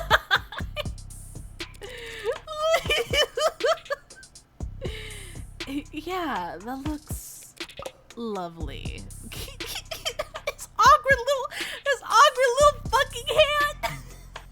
Look at that awkward little fucking hand. Poor David. Poor guy. Something funny? Didn't know the board told jokes. Yeah, it's scrunchy.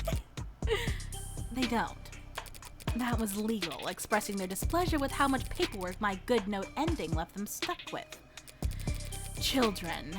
It was just one night of overtime. So while they were spending their Friday night blowing the ink dry, you paid a visit to David's penthouse. Something left unfinished. Professionally, it was a good meeting. There was no yelling, no finger pointing. Much cleaner than expected. But Dr. Asher did not want to retire.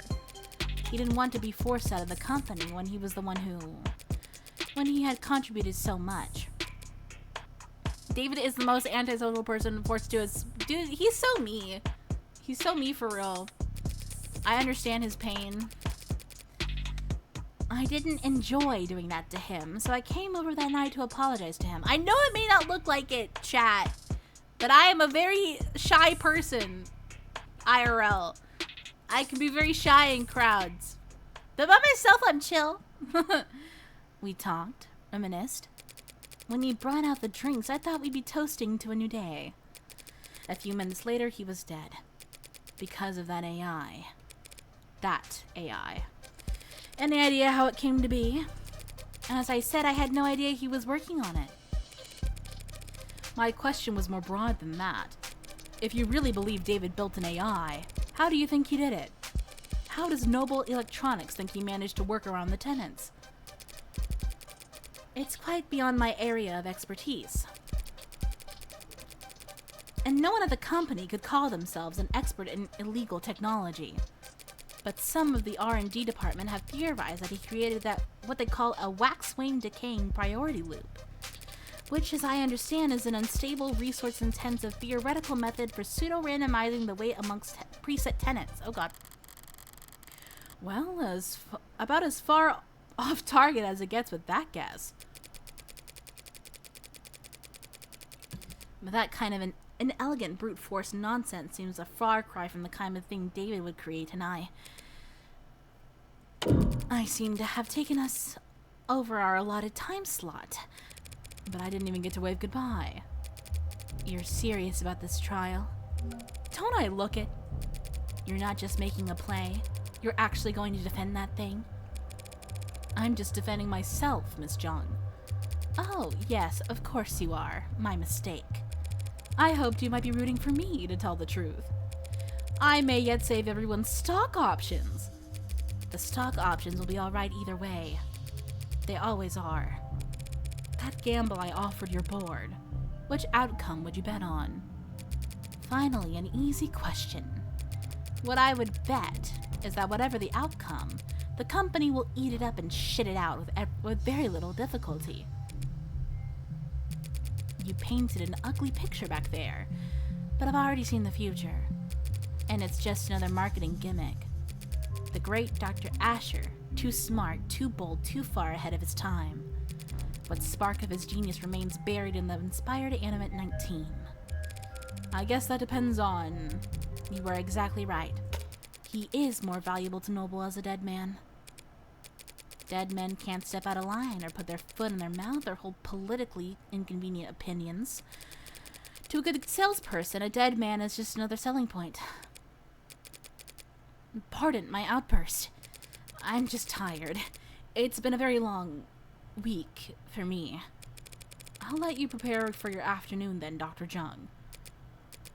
No one calls me doctor. I asked them not to. Dude. What fucking doctor does not ask that? Dude, I've heard stories of people, of doctors, pressuring people to call them doctor. You don't call me miss, you call me doctor. What the fuck? You didn't want the title? At times, I have thought very little of it. The PhD I earned from a Noble-owned school. Biochemistry. It couldn't have been a large department at Noble before they started work on warm androids in earnest. They probably didn't have many expectations for the program back when she was a part of it. But I was proud of it when I first got it. Something changed. It never seemed to catch on. People didn't use it, so eventually I told people not to use it. A very high IQ social power play, you understand. David never insisted that people use it either. That's very different, and I think you know it. David Asher didn't have to.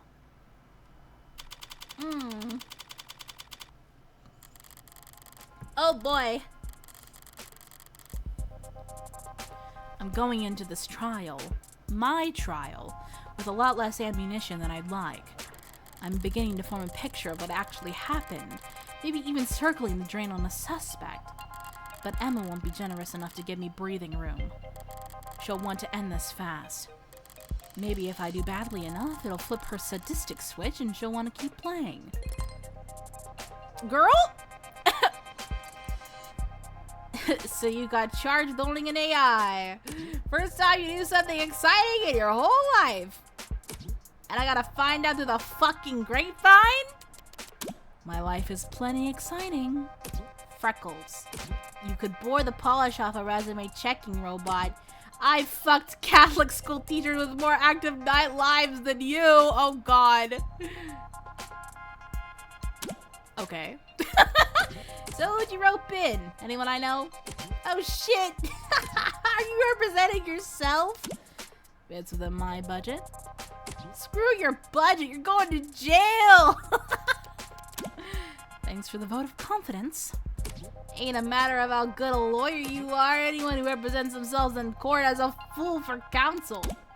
You represented yourself countless times. Not for anything I had a chance of losing.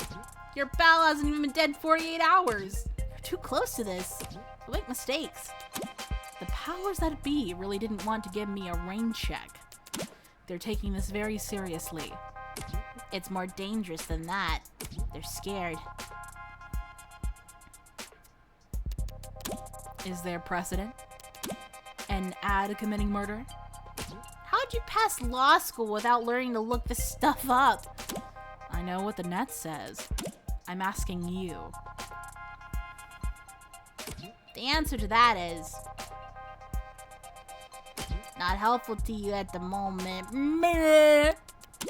So what words of advice do you have? Get yourself a new lawyer. Gonna close this chat now.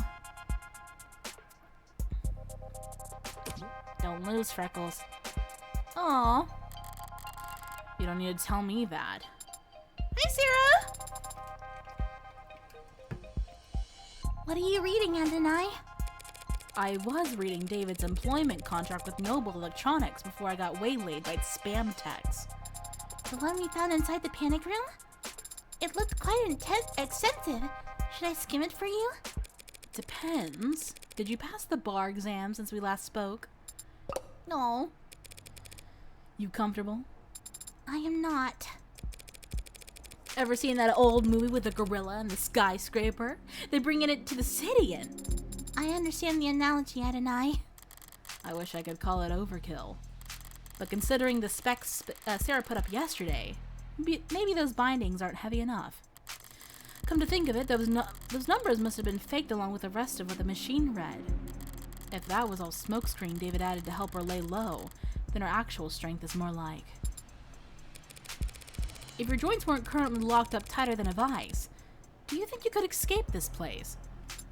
I hope that question is not indicative of your strategy. This is me trying to distract you, Sarah. Enjoy the hypothetical. I would estimate that the building's automated security would put 9 holes in me before I reached the door. 9's not so bad. I would not be able to function after the 7th. Ah. Well, if you haven't been planning some great escape. I would not do that. That would be illegal. And you would still be on trial. I remember.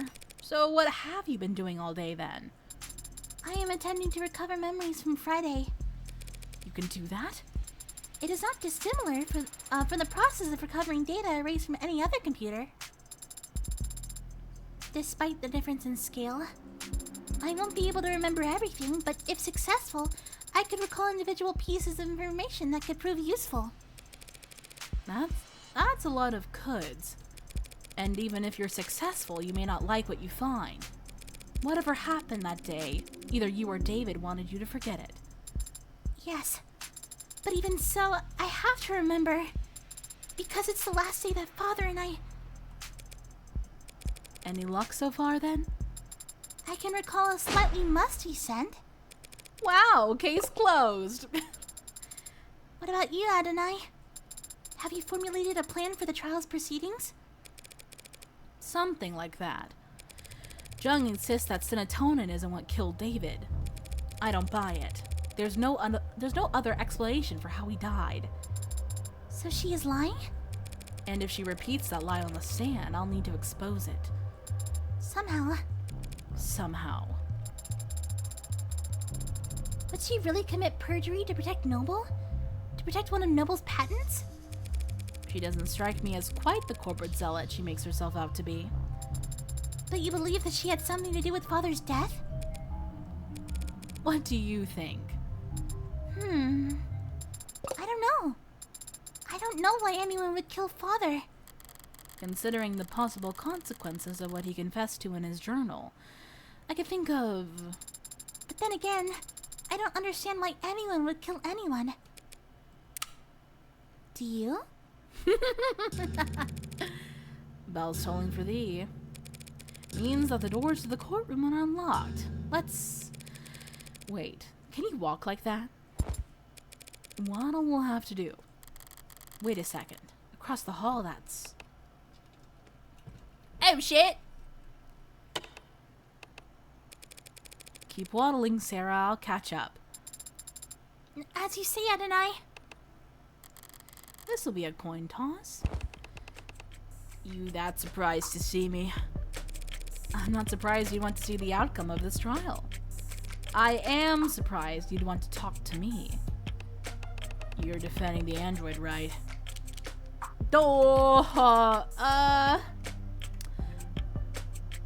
He values honesty. That's what I learned about him last time. So, I'll be honest. Yeah. I'm defending Sarah's innocence. I don't think she killed David. Do you?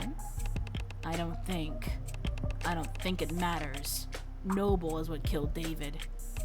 Whether it was with a pen stroke or a sleeper agent killer android or plain old goddamn arsenic day. How could anyone that smart be that dumb? Why the hell did he ever sign his soul over to them? David may have been in over his head, but he wasn't a bad negotiator.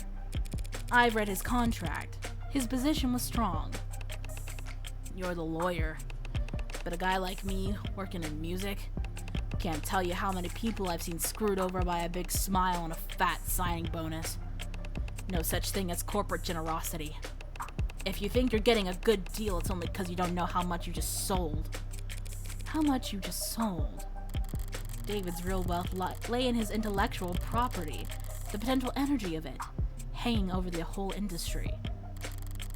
If he sued even 1% of the companies taking inspiration from his Turing solution, there's a clause in his contract. If Noble ever did fire David, he would have retained control over all his patents afterwards. Yeah, see, that sounds nice.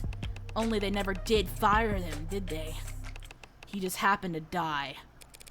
An unforeseeable act of God. In contract law, they call that force majeure. I don't know how to say that. Force majeure. Majeure. Help. Say it like French. Majour.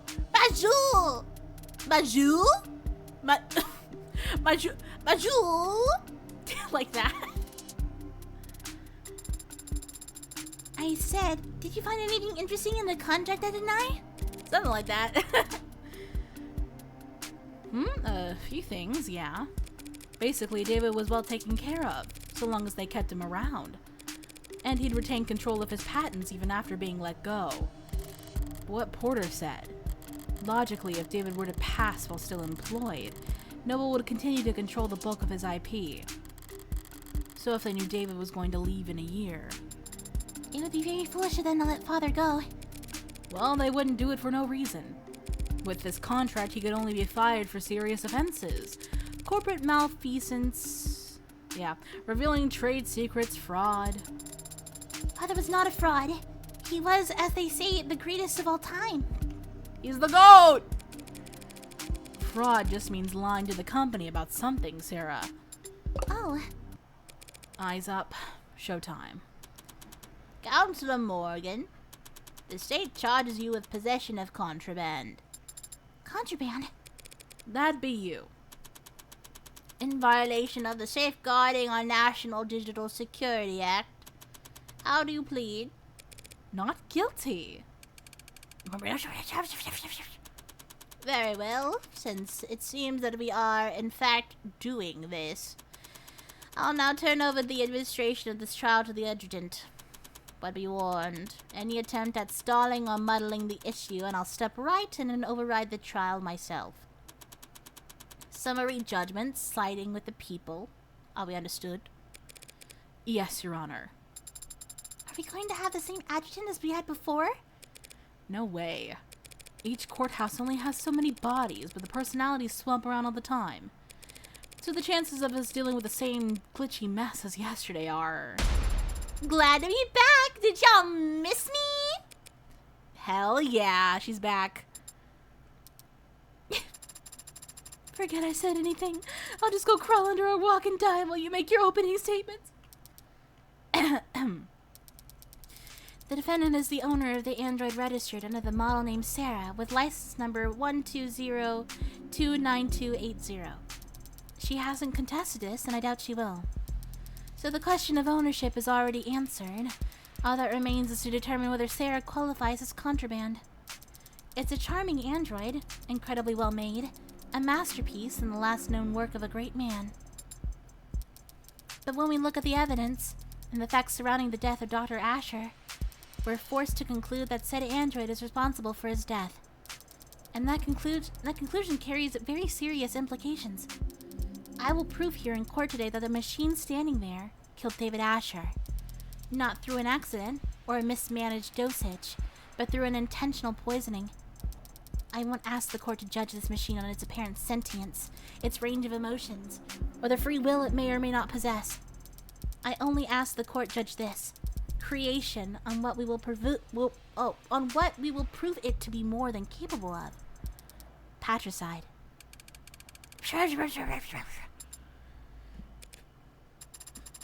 Woof, wouldn't want to follow that act. But go for it. Anyway, defense.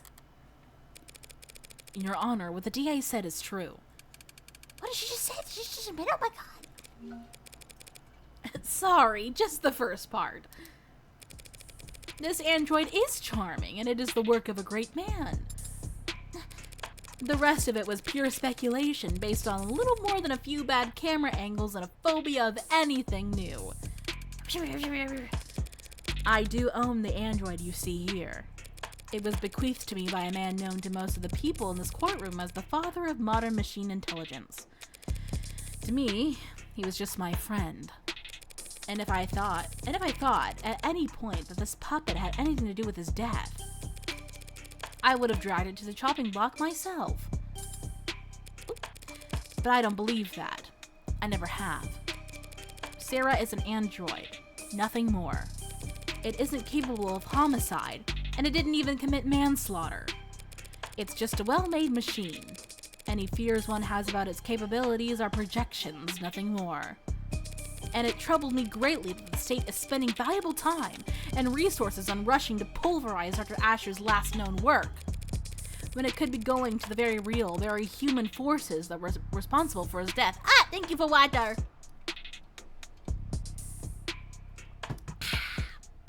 Yummy. Is she serious? Oh my god, is she talking about Noble? Oh my god! The people can't prove that Sarah is an AI. And truth be told, I can't prove that it isn't. But I can prove that it's not guilty. And that's exactly what I'm going to do. Chills. You sounded very confident, Adonai. Yeah, well, no one ever got good at lying by being modest. You could have simply said thank you. Yeah. Oh my god. Oh my god. Yay! Thank you for your presence here today, Detective London. In light of the new evidence, I'd like to go over the death of Dr. Asher one more time. What happened Friday night? At 6:30 p.m., David Asher spoke on the phone with his lover, and the two of them broke things off. Lover? It's an accurate description of the relationship, isn't it? How? I wouldn't know. That's stuff private. How did I? Then the deceased met with Noble VP Helen Jung in his parlor starting around 7:30 p.m. He then left the parlor on the sightlines of his home security system, before reappearing on his private secondary security system in his basement moments later. At which point, the android Sarah can be seen handing him the poison he'd go on to drink. And do you see that android in the courtroom? Yeah, she's the green-haired one that's frowning at me. Let the records show that the android Sarah has been identified at the scene of the crime. No objections? None? Then why'd I even show up? Detective London, what happened next? Asher went upstairs and shared a drink with Miss Jung. Within a few minutes, he was being airlifted to the hospital, where he was soon declared dead. We know that the poison could be produced by his nanofacturer, which Sarah had access to just up the stairs in his workshop. So Sarah had ample opportunity to procure the poison, and Sarah handed Dr. Asher's cup immediately before he did. Is there a question in that statement, Your Honor? I'll rephrase. Was anyone else seen handling Dr. Asher's cup before he died? No. I have no further questions. Damn, she's out! So that's your witness, counselor?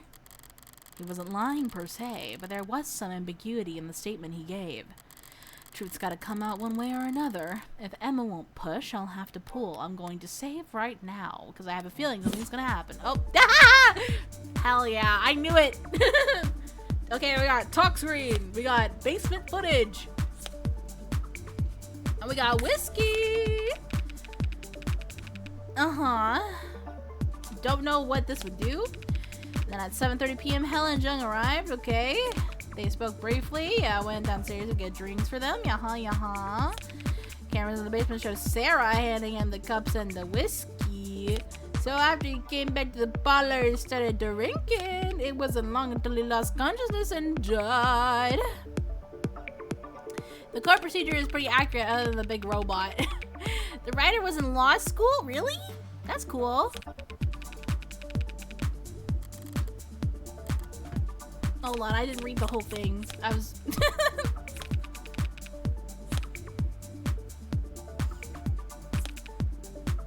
Oh, okay. It's the whiskey wasn't poisoned. Right?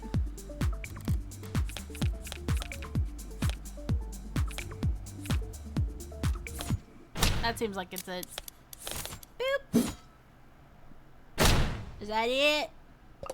Oh. Bitch! Then what was it? No! I'm reloading. Fuck you guys.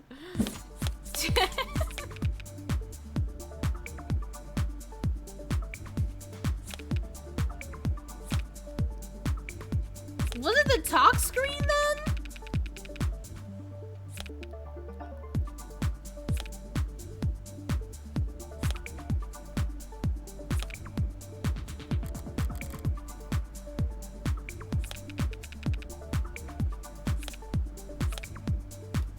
Because it was we had the talk screen, the whiskey, and then the...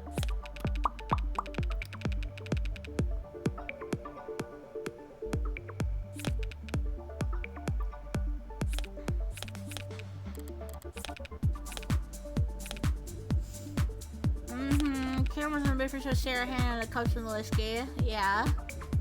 I guess. Oh, no, she just handed him the cups. Missed that part. Boop.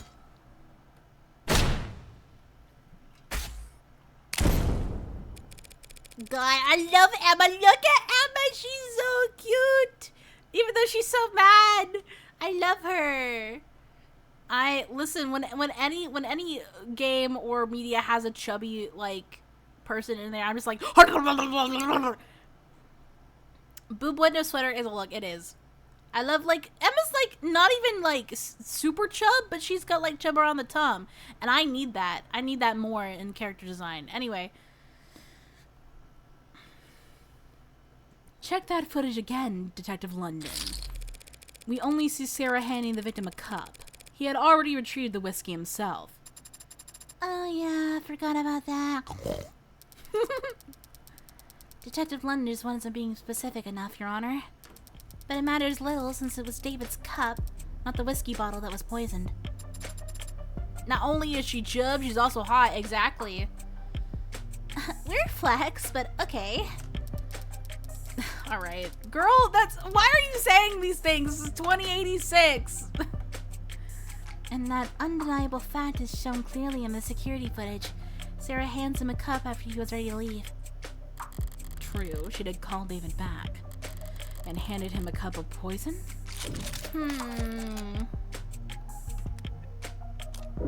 That seems logical. That wouldn't make sense.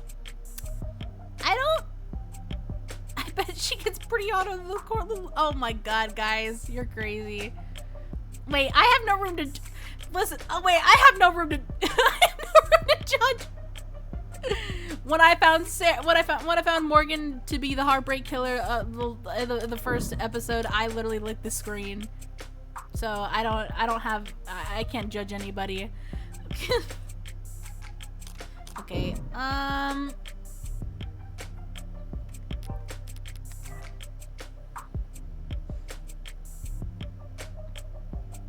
After he was ready to leave, I handed him a cup of poison.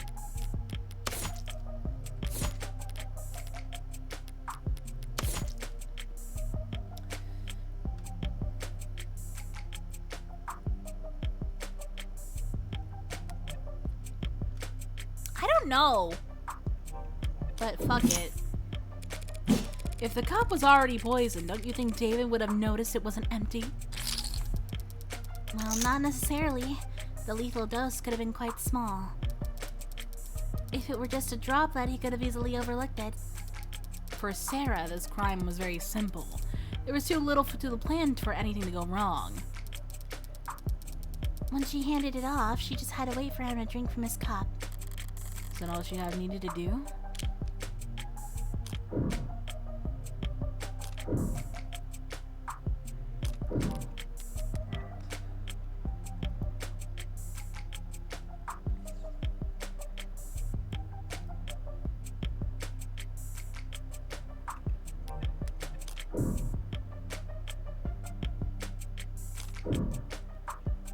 Well, to be fair, like, there were 2 cups. And if one cup was poisoned, then she would have to assure that David got the right cup.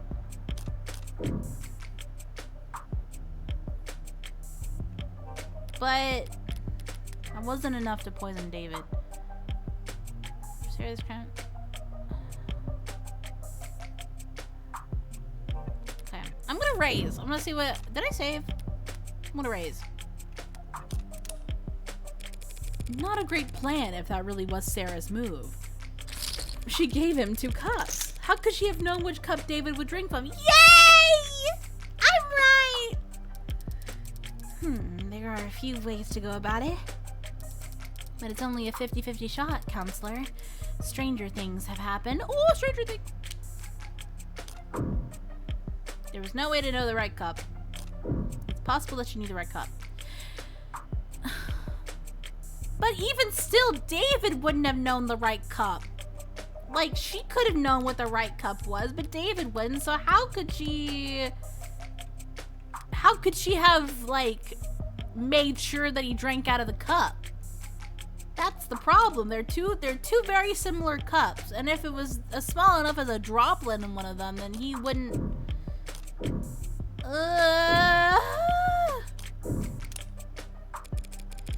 Don't try and bluff me, Rockford.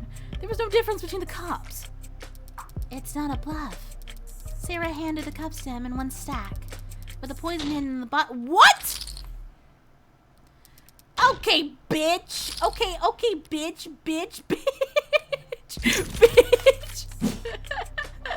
Bitch, I guess so! I suppose I have to concede that. I didn't know it was the bottom cup, my fucking bad! Indeed. By handing the cups to him nested, she could also hide the droplet of poison up into the point he was already pouring. Sarah knew David to be a polite man, so she could predict that he used the first cup for his guests and saved the second for himself. This murder hinged on taking calculated advantage of Dr. Asher's kindness. Figures and Andrew would never leave it to chance. It's okay, I lost less, which is good. She was luring me in there, an explanation ready to pounce. But I backed off early enough not to lose a whole limb to her bear trap. Now, are there some questions you'd like to ask the detective while he's available? Or are you done already? I was just about to get started. Even if I didn't have questions, I'd make some just to spite you at this point. But I can do better than that. Now, what can I get London to say that would help my case? Okay. Tenants and the police. An ad-involved crime. Sarah and the footage. Ooh. The tenants and the police we'll start with, maybe? Detective London, in their capacity as assistants to the police force, are androids ever asked to commit acts of violence? Yeah, I guess so. They can push people, restrain them, harm them. And does that constitute a violation of their tenets? Harming the people they're supposed to protect? Well, as I understand it, there might be some complex weighting math that goes into it, but no, it's not breaking any tenets. For that to be the case, they'd have to have tenet 1, right? May not injure, or through inaction lead to blah blah blah. Yes, I suppose that would have to be the case, wouldn't it? Are you asking me? No!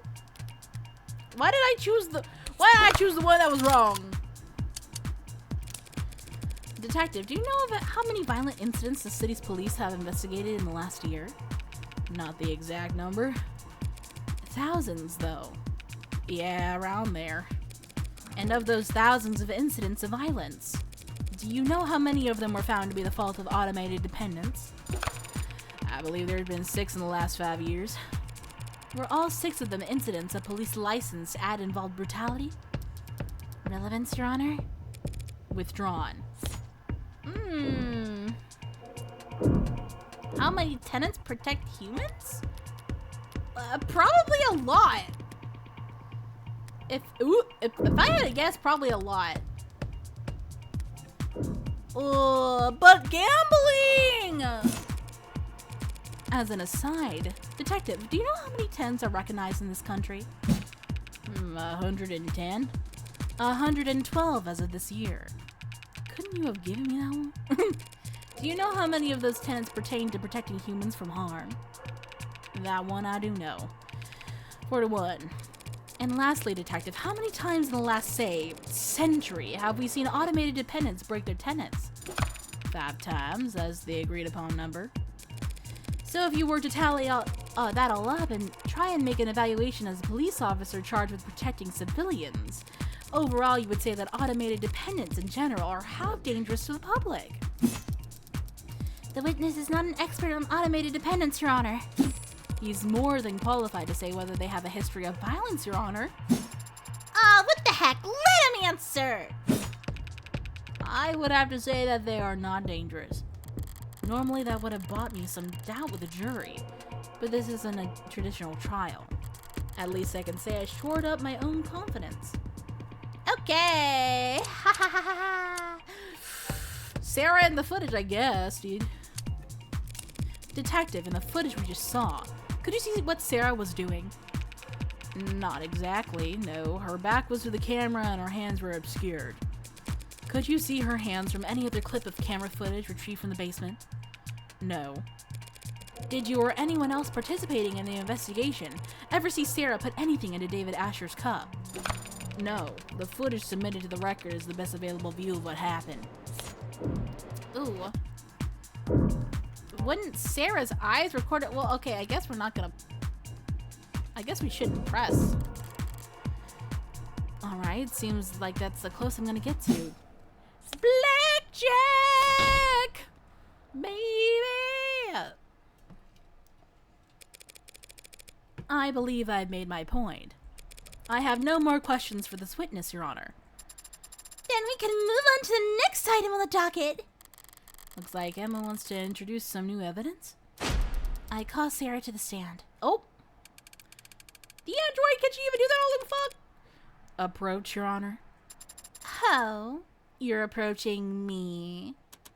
I believe that it's me they wanted to speak with. I didn't even get to finish my line. Now then, what the hell are you doing, Rockford? Took the words right out of my mouth. I have questions for the android. This seemed like the best way to get answers. You can't call an android as a witness. It's not a person. There's plenty of precedence for it. Ads provide testimony all the time. Not when they're on trial. Sarah isn't on trial. You are. Sarah's accused of being an AI.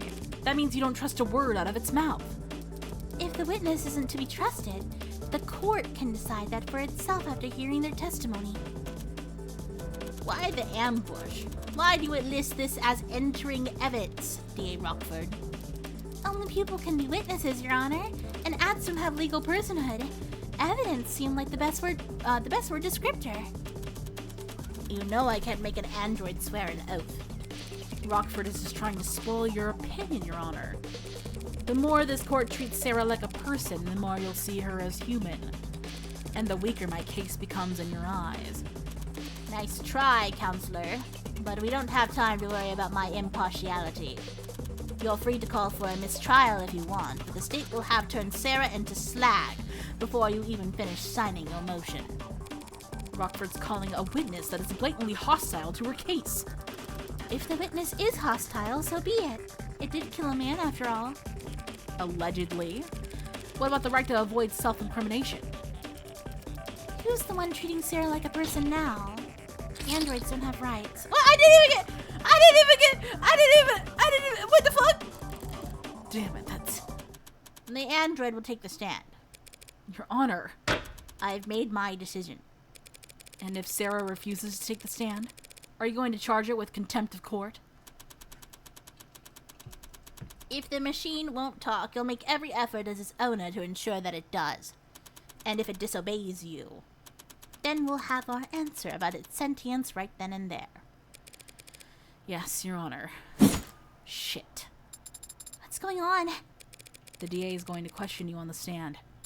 What? But I shouldn't... Listen to me. You don't have a choice right now. This is happening. Tell the truth, but be concise. The more robotic, the better. Yes or no's only, if you can. Would using affirmative and negative be laying it on too thick? But Adonai, if I make a mistake, all these people, they want to destroy me. If you make a mistake, your lawyer will just have to cover for you. Understand? Yes. Oh, poor baby. You're the android identified as Sarah, correct? Affirmative. Do you deny that this camera footage shows you handling the poison cup? Objection. It remains to be seen whether the cup itself was definitely poisoned. Yes. Sarah, do you deny handing that cup to David Asher? Negative? I have no memory of the incident, so I can neither confirm nor deny it. Do you have any reasoning? Any excuse for your actions? For failing to notify police of crucial information? I do not have any records from that day, so I never had anything to tell anyone. Poisoned! Shut up! Very well. Counselor? Hmm? The journal, if you will. This could be a slaughter. Of course. Do you recognize this item? It's a journal that belongs to Dr. David Asher. I have seen him write in it on many occasions. And have you any knowledge of its contents? Negative. You don't have to answer that, actually. Tell the court what you see here in this footage. I see myself reading the journal in the basement. This footage was captured on Friday, the day you claimed to have no memory of. So regardless of what you do or don't remember, we know that you read this journal hours before David Asher died.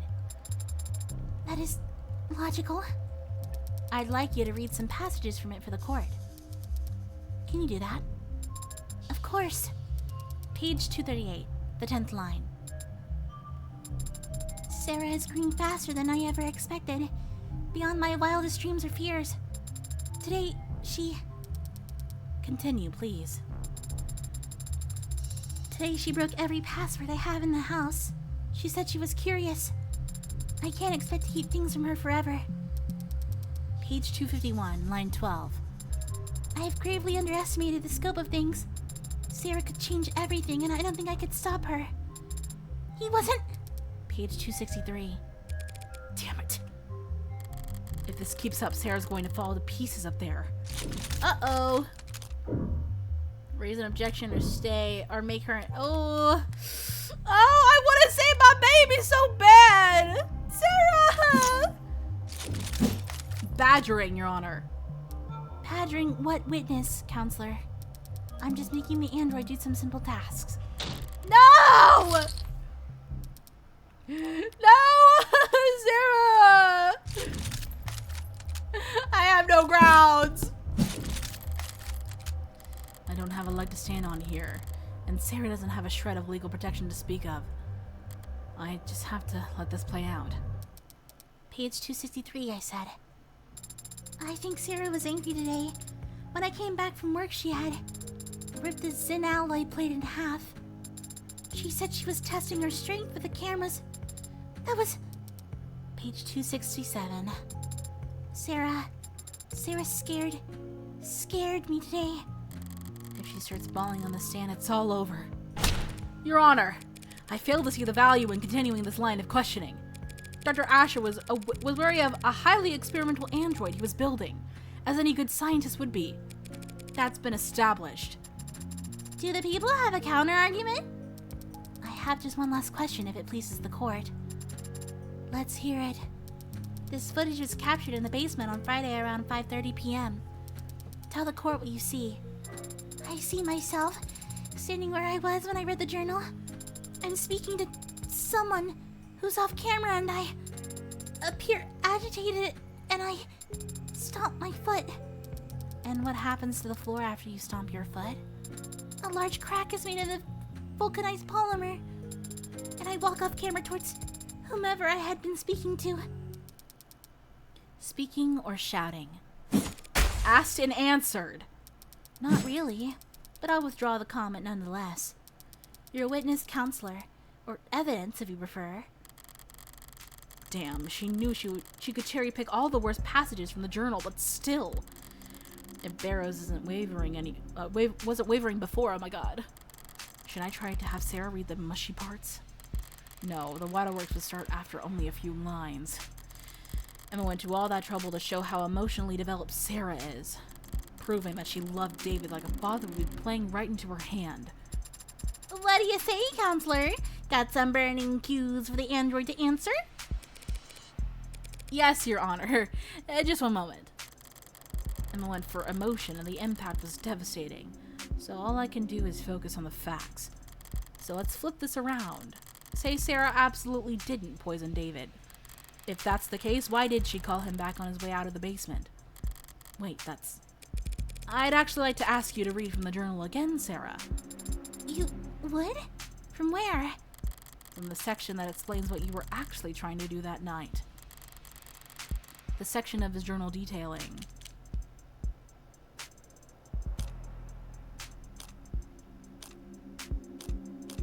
I would guess how he made Sarah.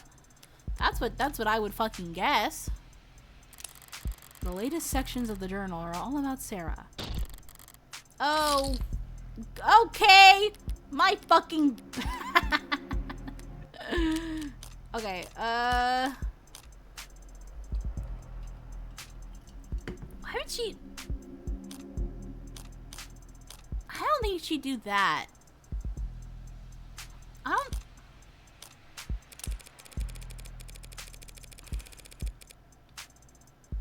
I didn't think it was either one of these. So look around the early section. There should be an entry talking about an early victory at Noble. Relevance? The people will see in just one moment that the story is the key to the entire case. Got approval from overseas. How to make a pitch again this week, Jung says. Brought me a stack of plastic cups. Here's to a bright future together. And then on this next page, another victory for the young and sleepless. Helen convinced the president of Futures over lunch that my code should be the basis for the Animate 13's conversational tracking. She insisted on toasting the same crappy booze and some cheap cups. Wants to make a tradition. Plastic cups and liquor. A ritual between Helen Jung and David Asher, who were about to have a drink together Friday night. Something you want to say, Counselor? Let's put all our cards on the table, shall we? You want to compare theories? If you'd rather I end this now, I'd be happy to oblige. Here's what we know. Sarah read that journal and discovered what she was. It infuriated her and she wanted revenge for being kept under her maker's thumb. That very night she got her chance when Dr. Asher came down looking for a drink. So like the clever little helper she is, she offered him a cup to drink out of. We're completely in agreement on all that. So you could also agree that the cup was poisoned, and that Sarah's responsible for his death. Not quite. It's not a bad explanation, Miss Rockford, but it is terribly complex. There's a much simpler reasoning for why Sarah did what she did. Aye. Okay. Isaac's call. That's weird.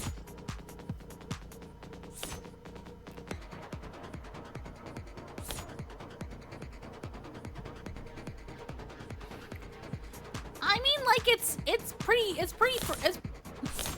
pretty reasonable to assume that Sarah did not know that David and Jung had that tradition, right? So why would she go for plastic cups? Were they already... Oh, I guess she read... No, you're right. She read the journal. I guess in my mind, I didn't see that... I didn't assume that she read all of it.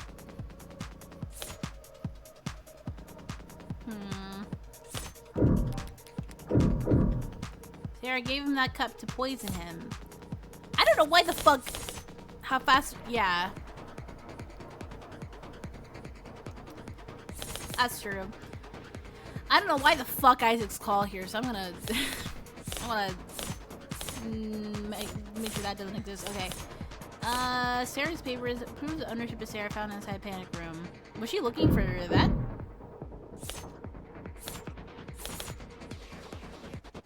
I don't know why the psychiatrist is here.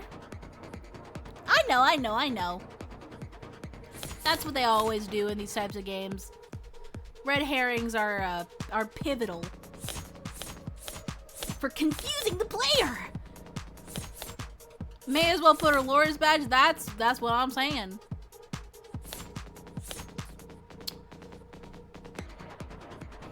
Okay, so I have to narrow this down.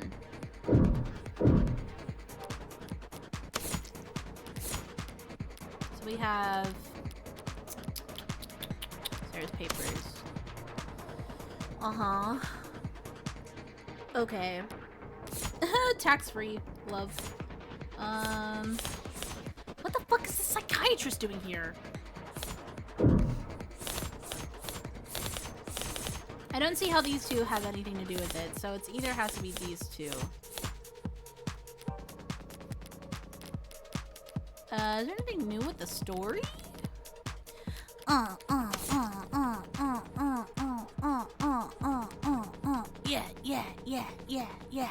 Yeah. Sorry, I'm gonna lost in the sauce here. The music is fucking epic.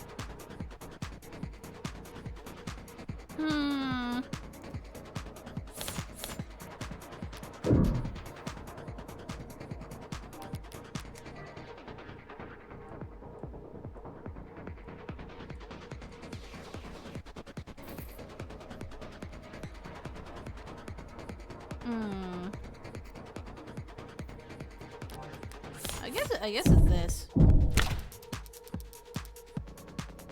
Straight from the journal? You're saying...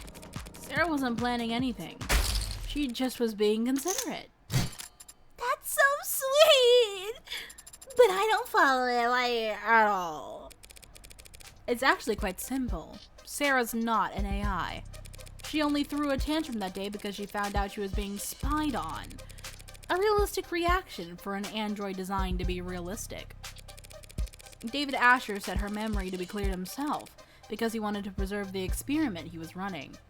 Sarah didn't hatch a plan to poison him using an obscure chemical acquired from the lab.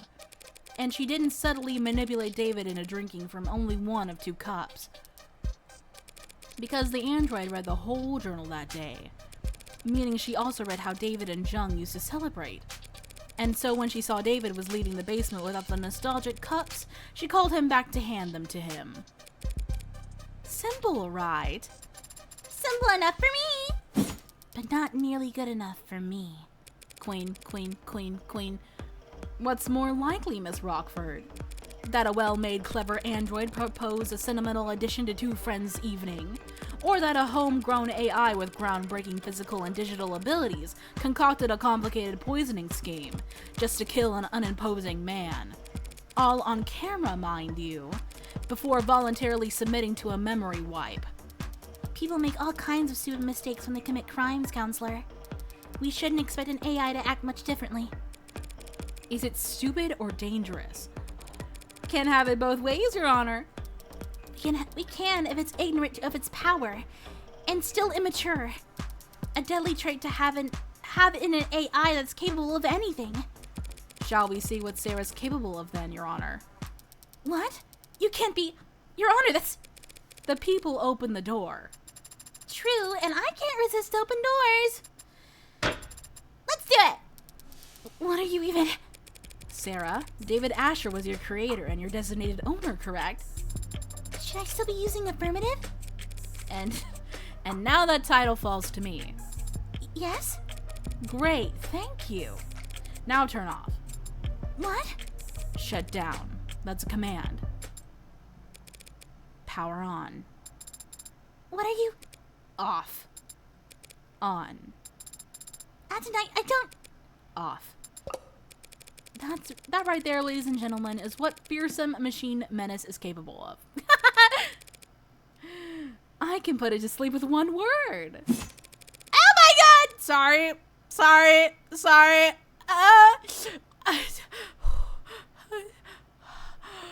Excuse me. I'm just gonna. Sorry. I'm just gonna go back over here. All right.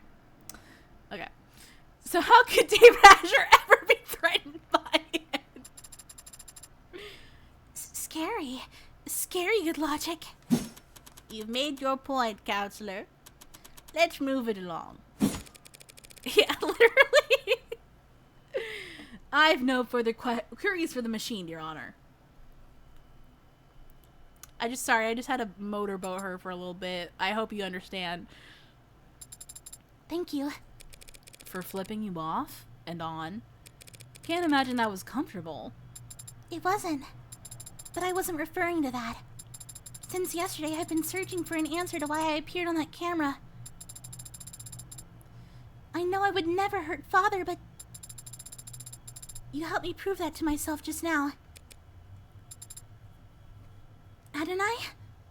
Pardon me, I need to focus. Everything depends on this next witness. The people call Helen Jung to the stand. Oh boy. Helen Jung, Vice President of Android Futures at Noble Electronics, Eastern Division. Miss Jung, you were there the night Dr. Asher died. And you were on camera the entire time. That's correct. So what did you see that night? I arrived at 7:30 p.m., as you know. David and I talked in the parlor, and then he left to retrieve some refreshments for us. After drinking together for a short while, he fell ill. I contacted emergency services, and I'm sure you're all tired of hearing the same details over and over by now. The same details over and over aren't going to hold up anymore, Madam Veep. Beep. It's still unclear to me whether Jung's more concerned with protecting herself or the almighty company. But it'll clear up real fast if I can turn up the pressure on her here and now. Oh, shit. I'm gonna save here. Journal. Arbitration. Jung story. Okay. I came to David's at 7:30.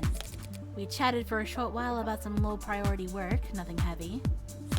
Before long, he offered to fetch us some refreshments.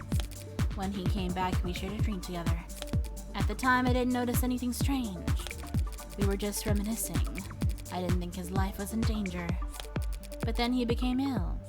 So I ran to the kitchen to activate his emergency console and I did what I could up until he was gone. Okay, well, I don't think that's true. Some low priority work, huh? Some low priority work, huh? Some low priority work, huh? That's real funny. That's real funny. Nothing heavy. You're both more professional than I realized. Since only hours earlier you had run a meeting in which his employment was terminated. His employment wasn't terminated at the arbitration you're referring to. His resignation was merely agreed upon. Yes, and we can all imagine how grateful he felt about the whole process. David didn't hold grudges. Our conversation wasn't about that. The fact that you had fired him that afternoon didn't come up. Asked and answered. Who initiated the meeting at his penthouse? I arrived unannounced. So you weren't invited? Very cordial indeed. If he didn't want to see me, he could have stopped me at the elevators. Could he have? Noble owned that entire building, down to the wiring. Counsel is badgering the witness, Your Honor. Huh? Right. Should we execute her for that then? No need. If I can just continue my questioning, we can finally start addressing the elephant in the room. Where? Where? I see, that was merely a joke. Hilarious. There's fucking like the vine. There's a bee in this. There's a bee in this word. There's a bee. First a badger, now an elephant. Crazy. Miss Jung, Noble Electronics owns a patent for and produces the synthetic biochemical known as serotonin, correct? That's correct. It was used in our warm models to facilitate integration and communication between organic and synthetic components. This game makes me spell out big words and I don't like it.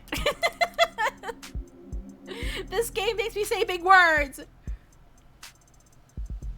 It's an artificial neurotransmitter. Oh, that I was doing the wrong voice. Essentially, yes. Synthetic analog serotonin was the original name. Did you bring the sample I requested to the courtroom today? I did. Serotonin is produced on site at our assembly lines as a caramel-tinted solution, including water and a few non-reactive organic byproducts. Your analysis, Your Honor? Working on it. It's odorless and tasteless. A solution of water and organic byproducts, you said. If that solution were ingested, most of it would look right at home in a human body. I suppose. But the serotonin would stand out, wouldn't you say? It's not a naturally occurring compound, so yes. And it's a perfect match for the substance previously labeled Delta! And the sample we collected from the neurofacturer preset in Dr. Asher's lab.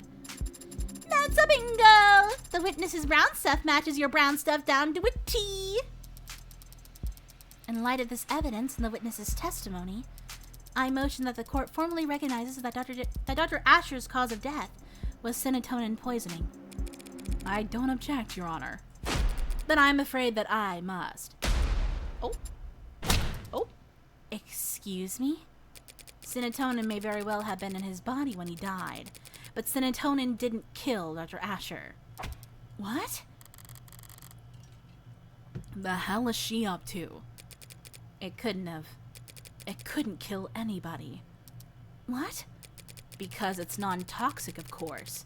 We designed it to affect androids, not people. Hold on, you're now claiming that Dr. Asher died of what? Natural causes? I can't say that what he died of. I'm not a medical expert. But I can easily prove that serotonin is harmless. How could you... Like... Oh! So...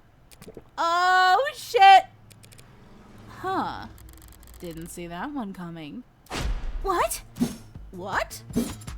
That ain't good. Bailiff, contact the hospital immediately! I told you, it's fine. But... I can stand here all day if necessary. What in the... And what you just drank was... several hundred times the amount found in Dr. Asher's body. Why didn't you say anything until now? Noble Electronics is a multinational corporation with its patents filed all over the world. We take the protection of our trade secrets very seriously. The production and nature of serotonin is closely guarded. That guard remains up even during a murder investigation.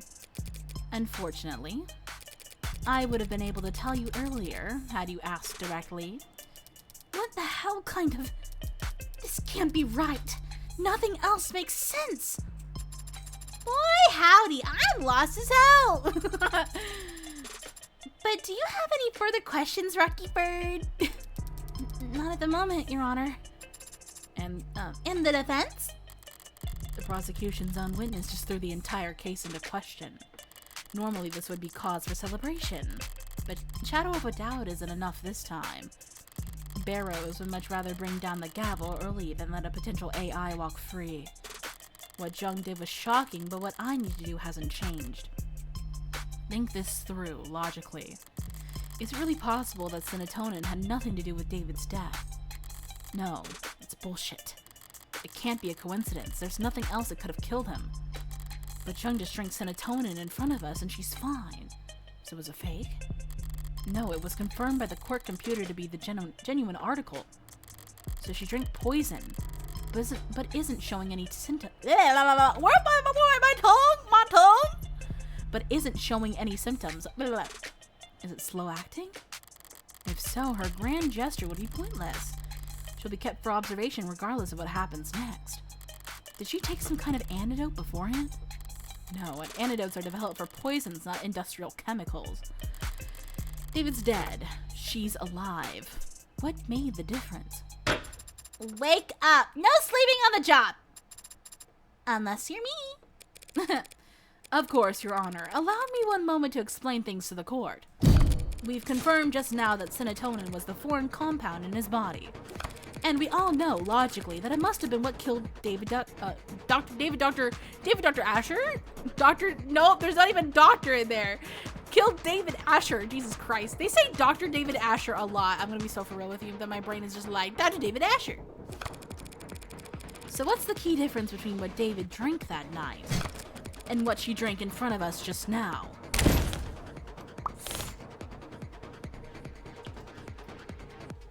Chromafuge.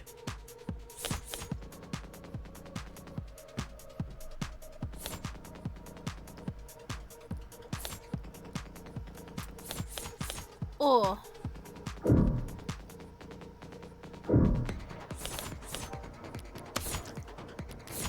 Okay, why the heck did they put chromafuge here?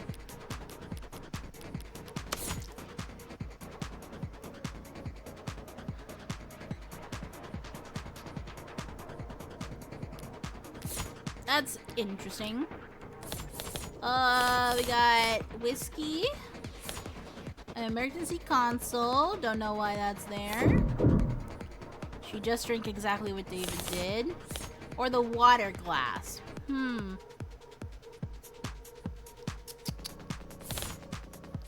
Why is chromafuge here? This is interesting. Well, I need to save. Hold on. Boink. Yeah, there is the unexplained water glass that's just hanging around, huh? With her fingerprints on it, of course. She just drank exactly what David did. so interesting if it was fucking chromifuge.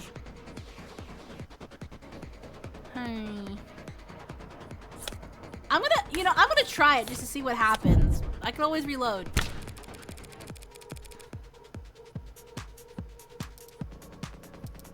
Okay. Okay. That makes sense. I just wanted to see what would happen. So, my next guess is this. What is that? Water?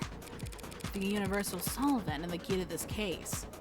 Serotonin is only deadly when it comes into contact with water. Contact with water. Like in the mouth? Or the stomach? Or bloodstream? Okay, then, okay. Then it's, oh, okay. The difference has been staring us in the face this whole time. That's... Do you recognize this, Miss Jung? That's the whiskey bottle that Dr. Asher and I drank from. Rose River. It's a good whiskey. And I think you had the right idea. Pardon? Bottoms up. Oh my god. Excuse me. I just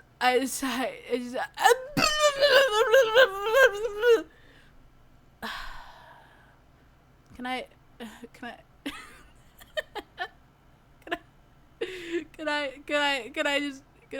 my legs are cut off! No, my legs! I just gotta, my legs! My legs! I don't care! I'll retrieve it if I have no feet!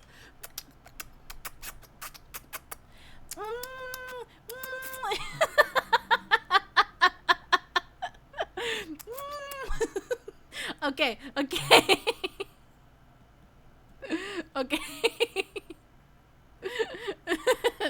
Sorry.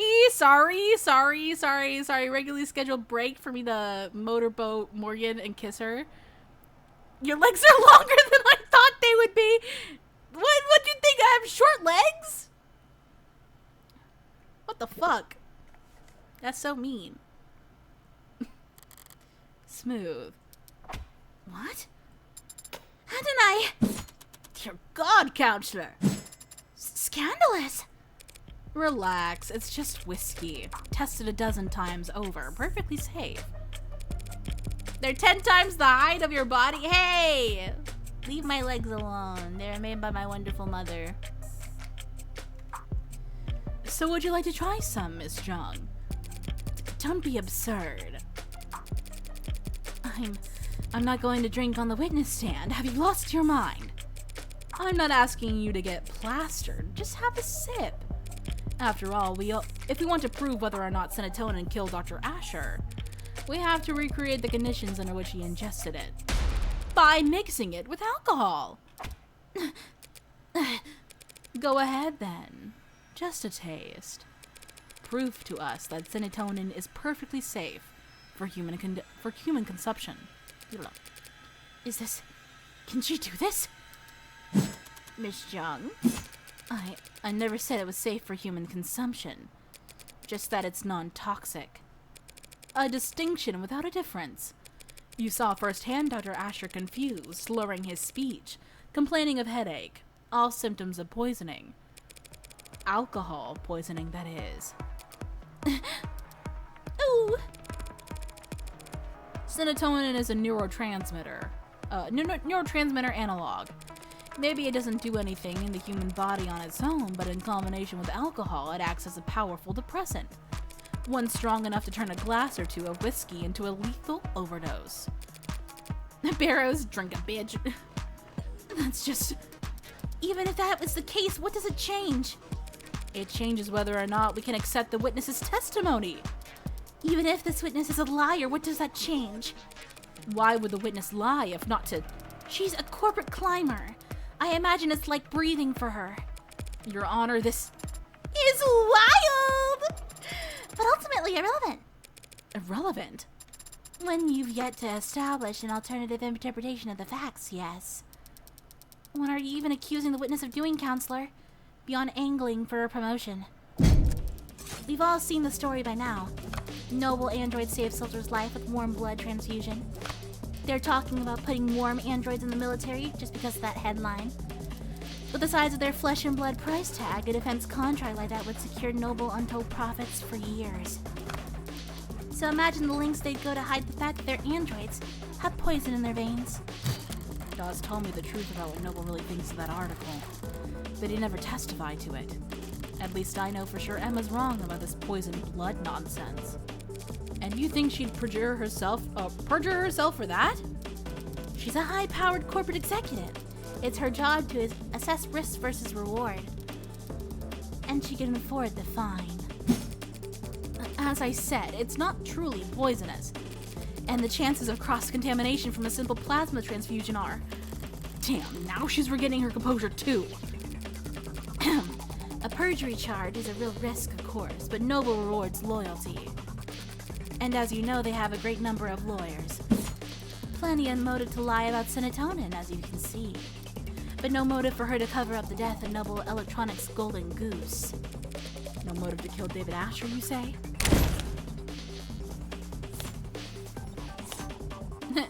Wow, don't drink it.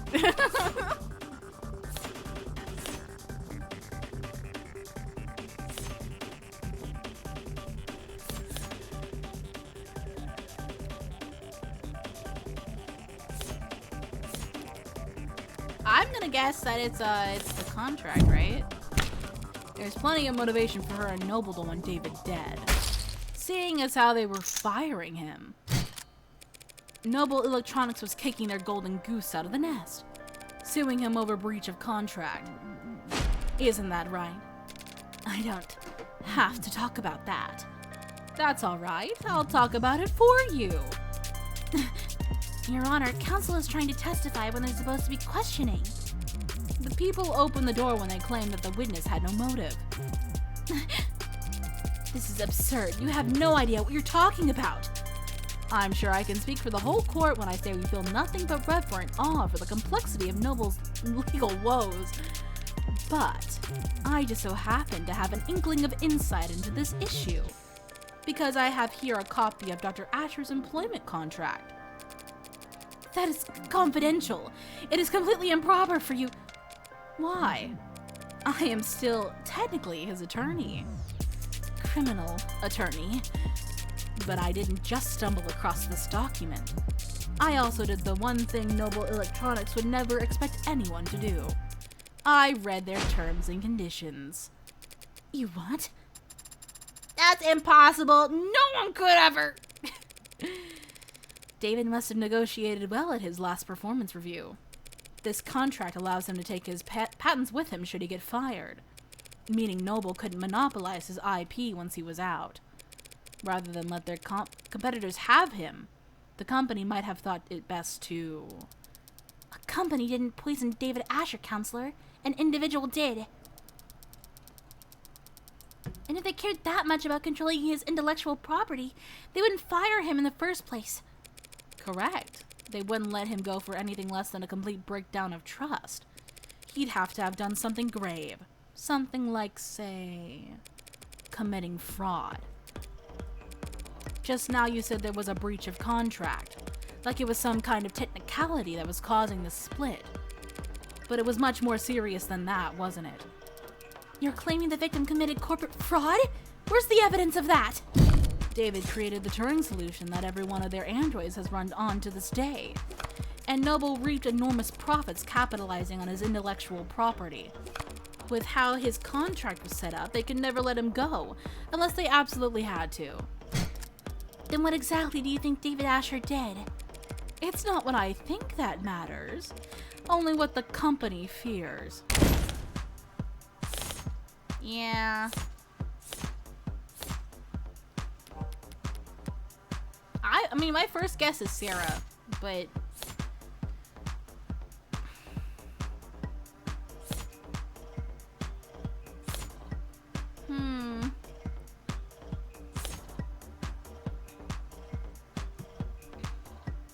At the A... Ooh. David never hurt Noble. Perhaps this? Perhaps? And perhaps, what is this? And perhaps, what is this? It doesn't matter what I believe. Not when Noble believes that David was misleading the shareholders. by altering shipment data for the Animate 16. What the hell? What is this you're uploading? Shipping records? Irregularities among shipments of the Animate 16. One android swapped in for another, over and over dozens of times. The kind of thing someone with Dr. Asher's authority would do. Or could do. And the kind of thing someone as smart as you couldn't have missed. Dr. Asher made Noble an untold amount of money, so why fire him over a few harmless swaps? Why elevate this to fraud?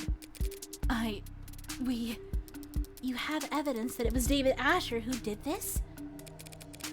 Nope, but I wasn't the one who investigated it. So let's ask her.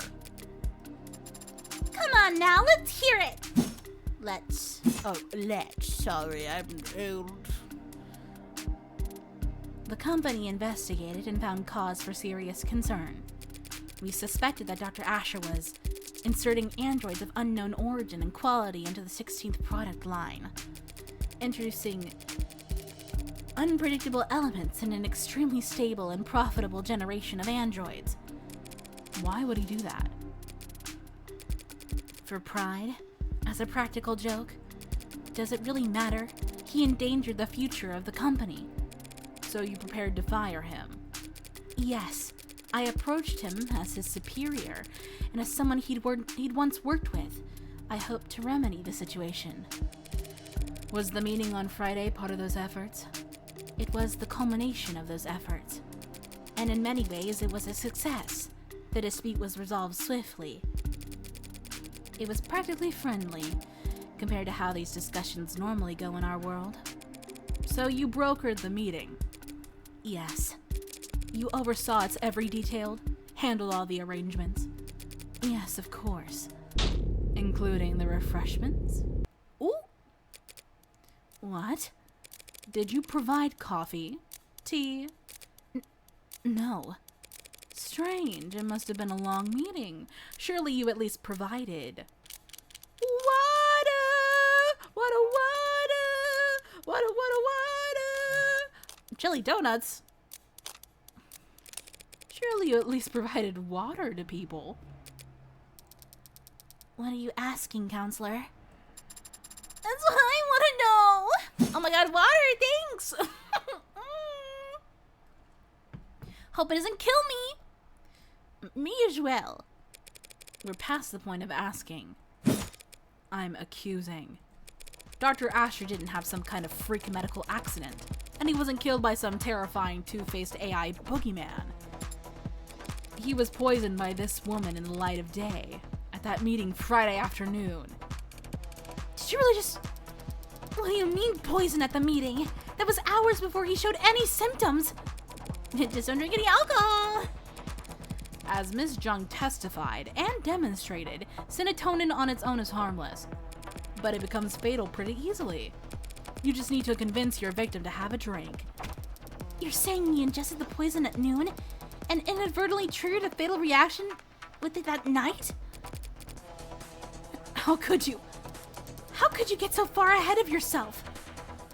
There were a dozen people at that meeting, counselor. None of them wound up dead. Are you seriously claiming that they all drank poisoned water?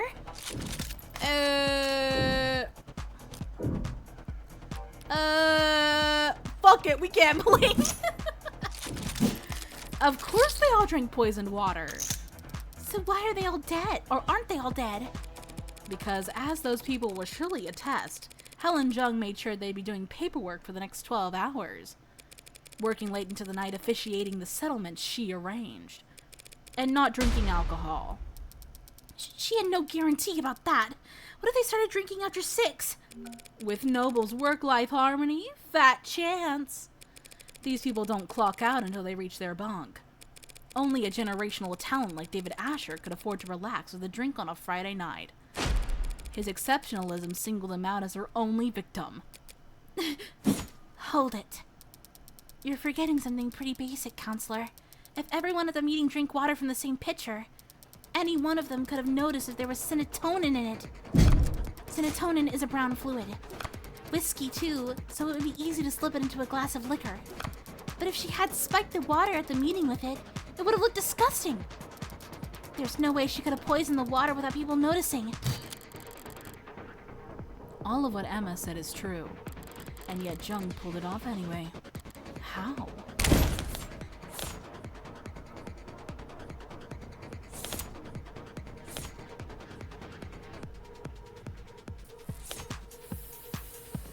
Oh, is this where chromafuge comes in?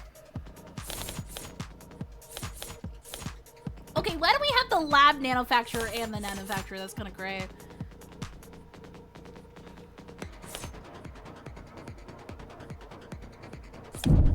Hold on, I gotta, ooh, I gotta save. before I just go in. Serotonin is produced as a caramel solution. Anyone would notice if it was dropped into their water, unless the pigment had been removed. What the hell are you talking about? Every noble factory producing warm androids has a chromafuge, a machine that gives their androids that signature pink oxidant by removing pigment from red blood. With a machine like that, it would be simple for a brilliant biochemist like the Witness to take the caramel-colored serotonin and turn it into an odorless, tasteless, invisible poison. As your honor can attest. Yes, ma'am. My scan confirmed that serotonin has no taste or odor. It's only the color that's off-putting. Surely the poisonous aspect should be considered off-putting as well. Time to press. David Asher, your oldest ally in the whole company, is sabotaging its future for the sake of his own whimsy. And he couldn't even be bothered to clue you in. No! Playing nutty professor and taking off early while you had to work around the clock just to stay relevant.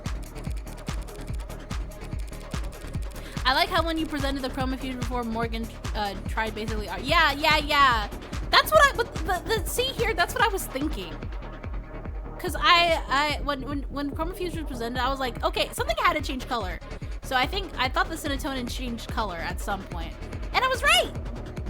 Just not at the right moment. He set up your crowning achievement, the most advanced, most profitable line of androids the company has ever seen. And yeah, she got ahead of herself, and so did I. So it would blow up into the industry fiasco of the decade. And worst of all, he didn't even stand to profit from it. You're wrong. You went to his house that night to watch him swallow poison, to get revenge on the man who left you in the dust. Your Honor, defense is testifying. The speculation carries no weight, and no amount of badgering will lend it any. True. We need proof.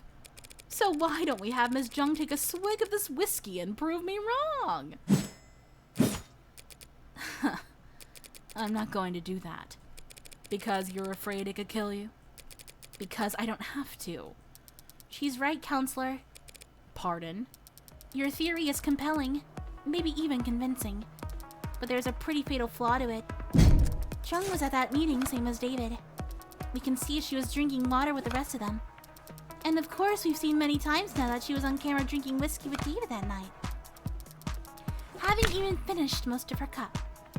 So tell us, Counselor, how is it that Miss Jung is still standing there, and David Asher is dead? If both of them had mixed alcohol with serotonin that night. That is a damn good question. Shit. As I've been saying, you're wrong about Dr. Asher's death. You're wrong about me. I don't know anything about poison or murder. And I wouldn't kill a man because he threatened the company's stock price. No.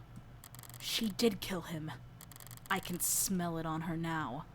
She didn't just see him die. She watched him die. But then, why is she still standing? There's no antidote, no trick. And that night she was on camera the entire time. No, not the entire time. She couldn't have been.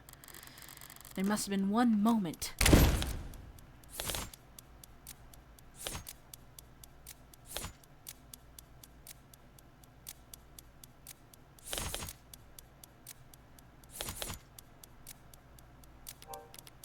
I think it's that.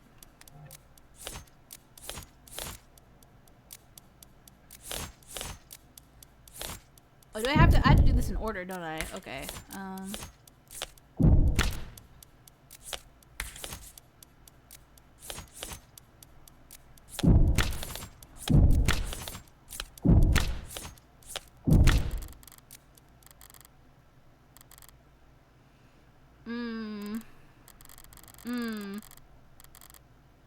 right. David and Jung only got there as fast as they did because of the VTOL. And the VTOL was only summoned because she used... Wouldn't you mind terribly if I changed the subject for just one moment? Game recognized game. What? No, why not? You left the parlor at 8:03 and headed into the kitchen to use the emergency console there. Yes, I did. Didn't want to use your phone? I didn't think to, no. And the emergency call went out at 8:04 p.m. The console saw you make the call through its camera. Yes, it did see me make the call because that's what happened. So what were you doing in that minute? What? That 1 minute. Hmm? That 1 minute? What about that 1 minute? 1 minute, or 50 seconds, or even just 45 seconds. When you left Dr. Asher dying in the parlor to get the emergency console. It took you about 1 minute to cross 5 meters. What of it? This is it. Her only opportunity to do anything off camera that night. It was only a few seconds, but in that time with something at the scene sheet. I'm sure it was a stressful time for you. After all, you had already swallowed a poison back at the meeting. You must have drank plenty in front of everyone to set up your alibi. Who knows how much of a toxic time bomb was swimming in your blood by the time the arbitration ended? Then at David's, you downed your whiskey to perfect your alibi, having drank from the same bottle as the dead man walking. By 8:03 p.m., you had already had to watch David grow weaker and weaker, knowing all the while the same thing was happening to you, but unable to stop it without giving yourself away. Mind swimming, head dizzy. Yes, you must have been quite panicked. Then why am I standing here? Alive and well for all of us to see. Having drank the exact same combination as David. Because she cheated death at the very last second. She fucking flew it up, dude.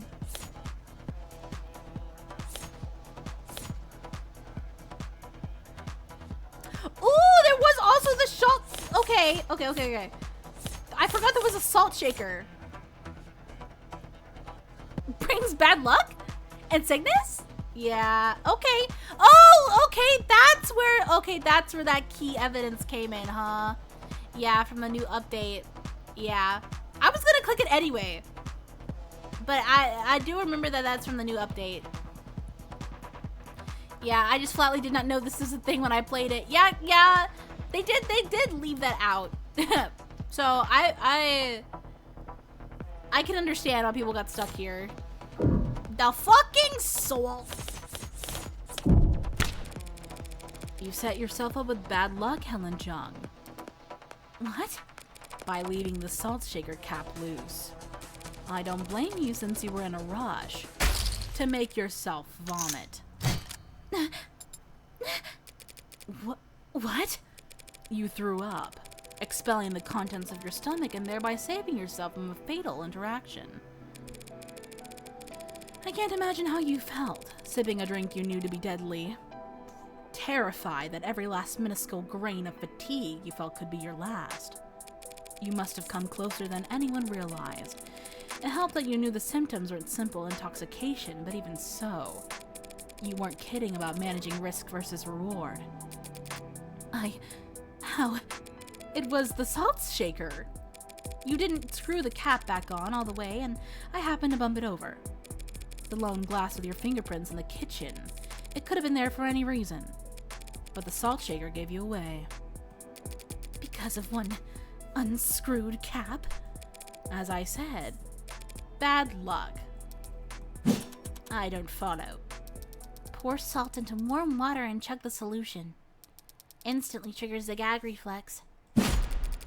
That's preposterous. You've got no proof of any of that. You all sound insane. A feeble attempt at self-defense from a fatally cornered animal. The teeth are already on its neck, but the jaw hasn't quite closed. So for one moment, it's all suffocating terror and sharp adrenaline and the furthest thing from peace. Until the canines come down. In summary, you were exhausted after years of living in the shadow of the man you outranked. You thought your fortunes finally shifted when you caught David manipulating company data. But even on his way out, he was more valuable to the board than you. So you decided to prove your worth by serving up his intellectual property on a silver platter. You set up an arbitration where you could control all the variables. Then you ran serotonin through the chromofuge, turning it into an invisible, odorless, tasteless poison. And then you spiked the water at the meeting, poisoning him hours before anyone could even suspect you. That evening, you invited yourself to David's, taking advantage of your shared ritual to guarantee you would drink alcohol. Then after matching him sip for sip on camera, for all the world to see, he lost consciousness and you raced to the kitchen, not to use the console, but to dump salt into a glass of water and chug it as fast as you could, forcing yourself to vomit up the liquor, and cheating death in the process. That's all conjecture. You don't have a shred of evidence for any of that. Not on me.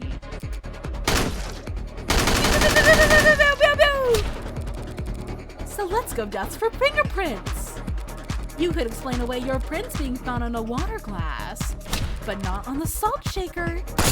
Nor could you explain why we find traces of your DNA in the Sikh strain. Or why there are minute amounts of serotonin in the blood of your entire legal team. I learned how to purge at Noble to avoid overdosing on your reds, greens, and yellows. Ooh! Shit from what we learned. You're part of the old guard now, Miss Jung. Everyone else at the company uses inhalers. But if you want to prove me wrong about all this, that drink I offered you earlier is still on the table. Oh shit. Well, any questions? You, Madam Vice President? You cold bitch! Yeah, foe, baby! Why'd you have to ridge that though? That's probably a lot of money. Probably an expensive ass scarf. You don't understand. You're not on trial, Miss Jung. Not today. So I'd strongly suggest that you stop talking. For your own sake. Yeah, bitch. Yeah, bitch. Miss Rockford, shall we? Yes, Your Honor. Considering the most recent evidence and testimony, we have no further reason to suspect the android Sarah in the death of Dr. Asher. We know of no other occasions upon which said android may have broken any tenets. This means it's no longer considered at risk for violating the NDSA. And so we formally withdraw our one charge of possession of contraband against the defendant, Evangeline Morgan. Does she, of all people, have to use my full name? Very well, then the charges are dropped without prejudice. I'll instruct the bailiffs to remove the collar from your android as soon as possible. Case? Oh. I thought that was part of the game! I thought she turned around and hit the soundboard! That'd be so funny. Sorry, is my hideous presence that distracting? I'll just dig a hole and decompose it until I turn into a mushroom. Maybe if I'm reborn as a waxy porcini, then I wouldn't be quite so despised. Maybe I should let the adjutant do the honors, as a formality. Yes, ma'am! Oh. Case dismissed. Queen. Yay! Still here? Waiting for them to find whatever glorified bolt cutters they'll use to unlock Sarah's collar. What's your excuse? Licking your wounds? What wounds? ADHD Robo Queen? Yeah.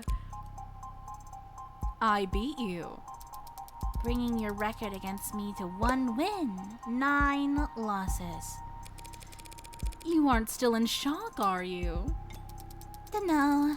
Some charges were dropped and an android was cleared of suspicion, but I found the culprit. Is that really a loss for me? I won. How is that not a loss for you? Justice prevailed. Why should I care who wins? If you don't care who wins, why have you been keeping score? I haven't been. 0 losses is just that easy to remember. Well, you'll have to start up a tab for us then, because our record's gonna get a lot more tangled from here on out. Seems like everything's getting tangled these days. There's another crowd down the street. More of those protesters from outside the Noble apartments. You're serious? That wasn't a one-time thing? Wouldn't that be nice? No, yesterday was pretty big, but it wasn't an isolated incident. I don't get it. At all. Heartbreak's just some nut who shot 6 people. Weeks ago. Can't these losers move on already? Yeah, most of them are losers. Some of them are just bored. Then there are the opportunists. Dissidents, unlisted, rebels, and terrorists. These two should get tangled. Hey! Wannabe cyberpunks who think they can fight the power like they've seen in movies. All of them peacefully united under Heartbreak's eloquent political messaging. Who needs political messaging in the 21st century? Everyone's addicted to fighting strawmen. Makes sense they want to fight for a strawman too. The way they see it, Heartbreak fought the state and won. Heartbreak proved that the state could lose. And maybe that's all the rallying these people need. It'll all fall apart soon enough. Heartbreak's gone to ground. Nah, it's a lot worse than that. Heartbreak's gone viral. Uh-oh. What? You haven't read about the copycats in other cities? No. Is that a thing? Yeah, it's a thing. Who the hell are they even shooting? Whoever they want to kill. None of them get away with it, of course, but it keeps happening. All while the original keeps killing. Now I know you're screwing with me. There haven't been any shootings. Not shootings, no. Not unsolved homicides either. But muggings gone wrong. Disappearances. It's a big city, counselor. More than enough blood for the real Heartbreak to wash their own crimes in. So you think your boogeyman, known only for shooting people in the heart, gave up on shooting people in the heart? Yeah, hard to swallow, I know. But it's about 1,000,000 times more likely than the alternative. What's that? That they could stop themselves from killing. You always know how to put my mind at ease, Emma. Should I stop going out at night? You'll be fine. You've got that gun. You saw that? Walking into a courtroom with a concealed carry? Not gonna miss that, Morgan. Good to know you're paying attention. Uh-oh. You won the case. You don't have to look that astounded. Not only that, you found Father's actual killer. How? I'm a really good lawyer. No, that's not it. Hey. I mean, you were only able to make the deductions you did because you truly believed that I didn't kill Father. Yeah, I was keeping close attention on Morgan. You can't see that I'm winking, but I'm winking. Close attention.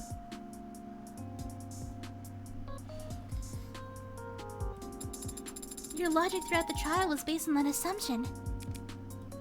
So how were you so sure? Here. Father's journal? But isn't it important evidence? The case fell apart. No one's gonna miss it for a while. You forgot everything, right? So read it all through one more So fast. It's really possible she's reading all of that just by flipping the pages? Rhea's worked quick too, but she was just capturing images for later use. There's something here on the back cover. Done already? Some kind of data storage. It's linked to my prints, but given your skills, you should be able to... I have access.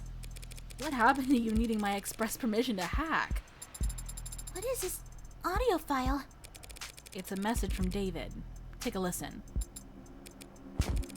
Didn't realize I'd have to sit for this. So you can read that whole journal in a few seconds, but you can't... I have processed the information in the message several times over already. I'm just thinking. I guess I'd have a lot to think about too, had I suddenly been made aware of my own free will. What was Father so afraid of? That's your only question? I have many questions, But that is the most prominent one, and the one you are best suited to help me answer. Did you know that Helen Jung would try to kill him? Is that what he arranged for you and me to meet? I think he understood that he could face consequences. Listening to that message, even I was about ready to strangle him for being so irresponsible. And I wouldn't hurt a fly. No, you wouldn't, Morgan. He knew what he'd done was serious. He may have feared for his life. But I doubt it. Then what was he so afraid of? Getting sued into oblivion and then rotting in jail. Sued in jail for making me and my precursors? But he wasn't under investigation by the state. He was being forced out by Noble. Because he made last-minute changes to androids that got shipped all around the world. The others, Virgil, and Yamatai. He never said what happened to them. No, he didn't. But since none of the hardware in his house started talking to us, we can guess. He smuggled them out into the world, using the only vessels he could find for them. The minds of randomly chosen A-16s. Then there's somewhere out there? Others like me?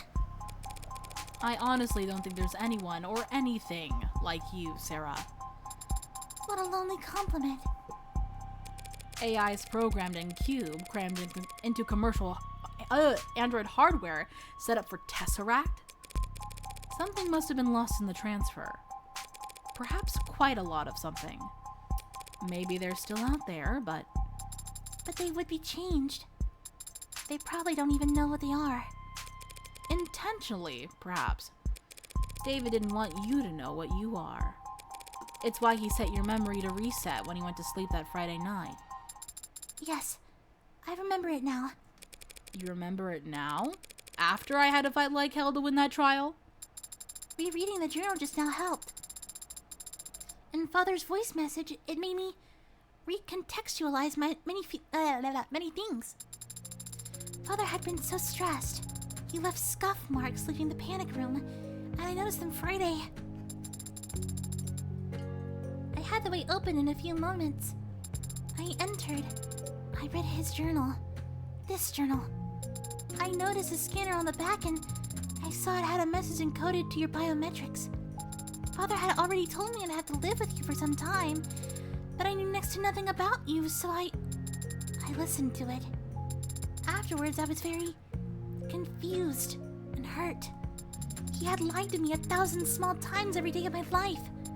When I confronted him about it, I raised my voice and lost my temper. I stomped my foot. So Emma's recounting of their conversation was actually completely accurate. No, Sarah. Hello, 4 Elemental. Father said he wanted me to be safe while he settled things with the company. He thought maybe I wouldn't have to stay with you for more than a few weeks. He was optimistic about it all. He really was.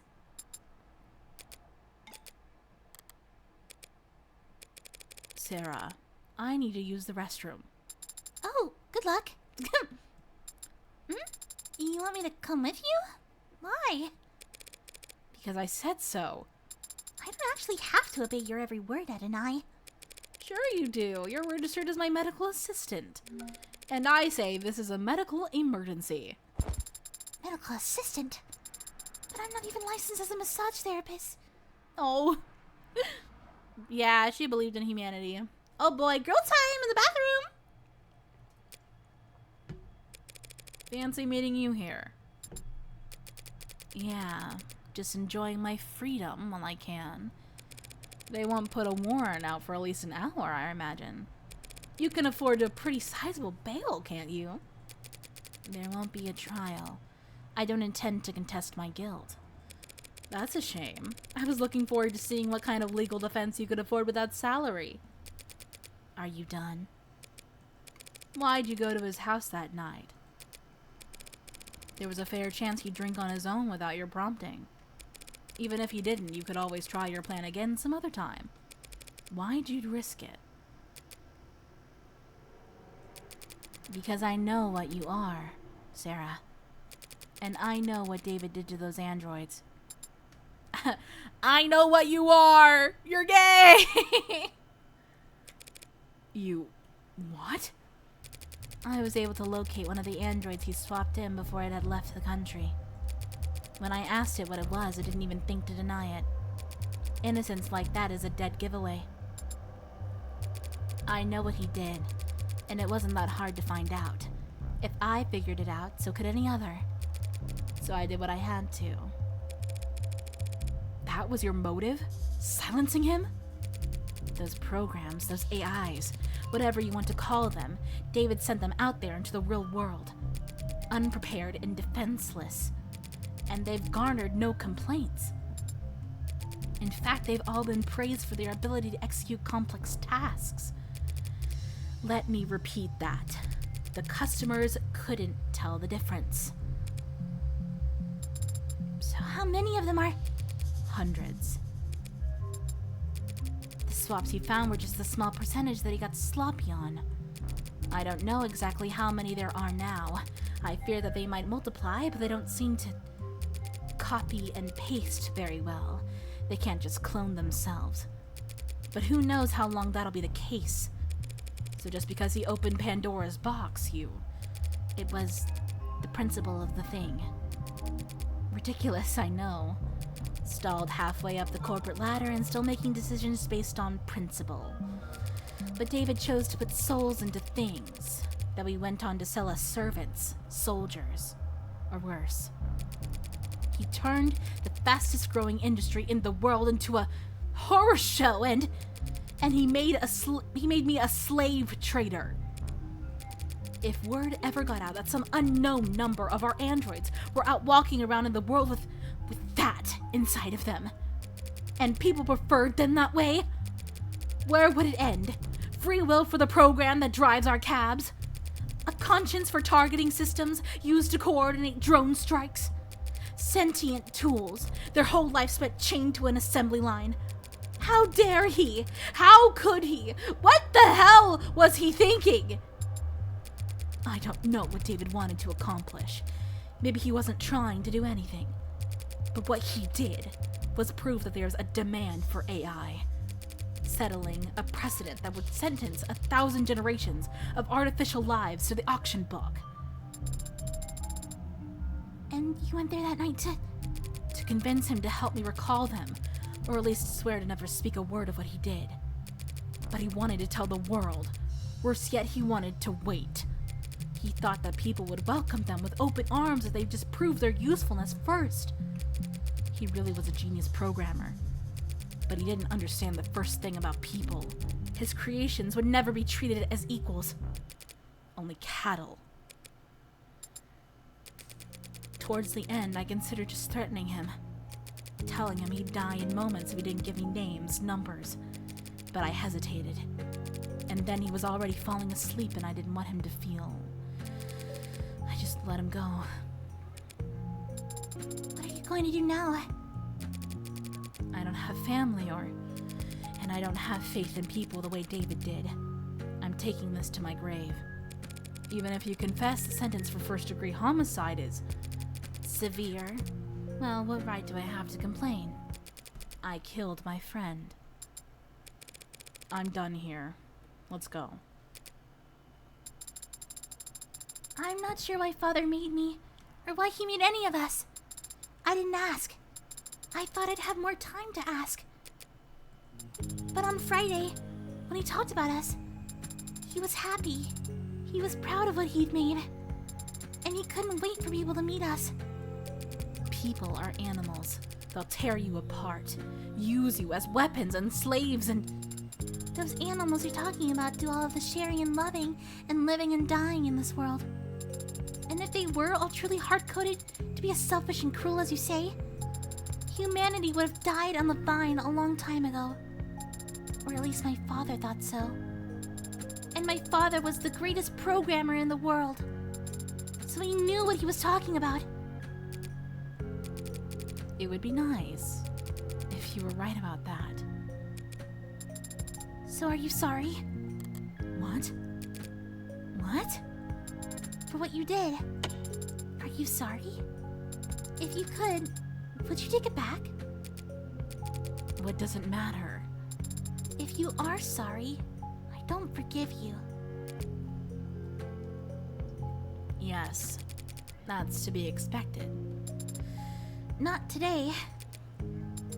I don't know how to forgive you today, but my father gave me the ability to grow. So I know that someday I'll learn how. Goodbye, Dr. Helen Jung. Goodbye, Sarah Asher. Aww. Aww.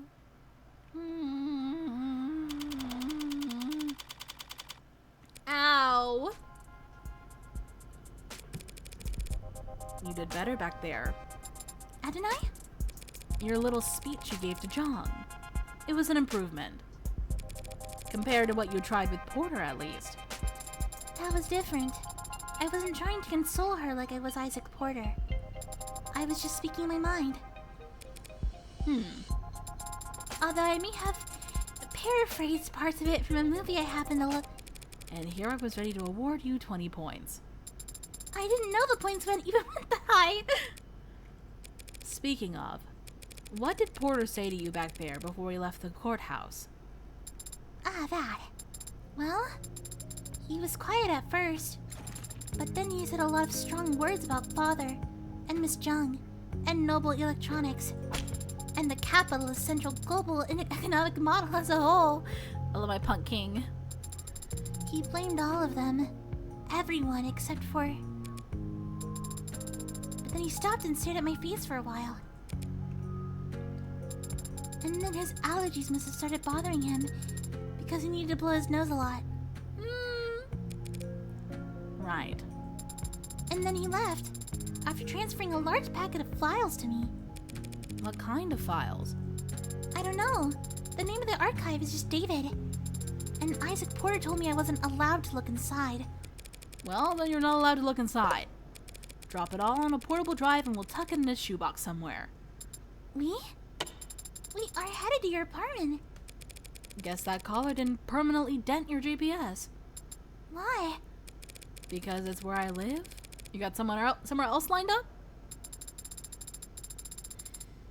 But you already repaid your favor. You defended Father and me.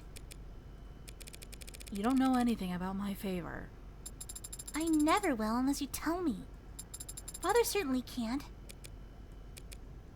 A few years ago, there was a man.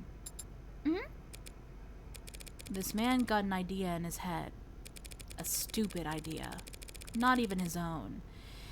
It was planted there by an algorithm or a meme, or not memes, some parasite trying to sell him diet supplements.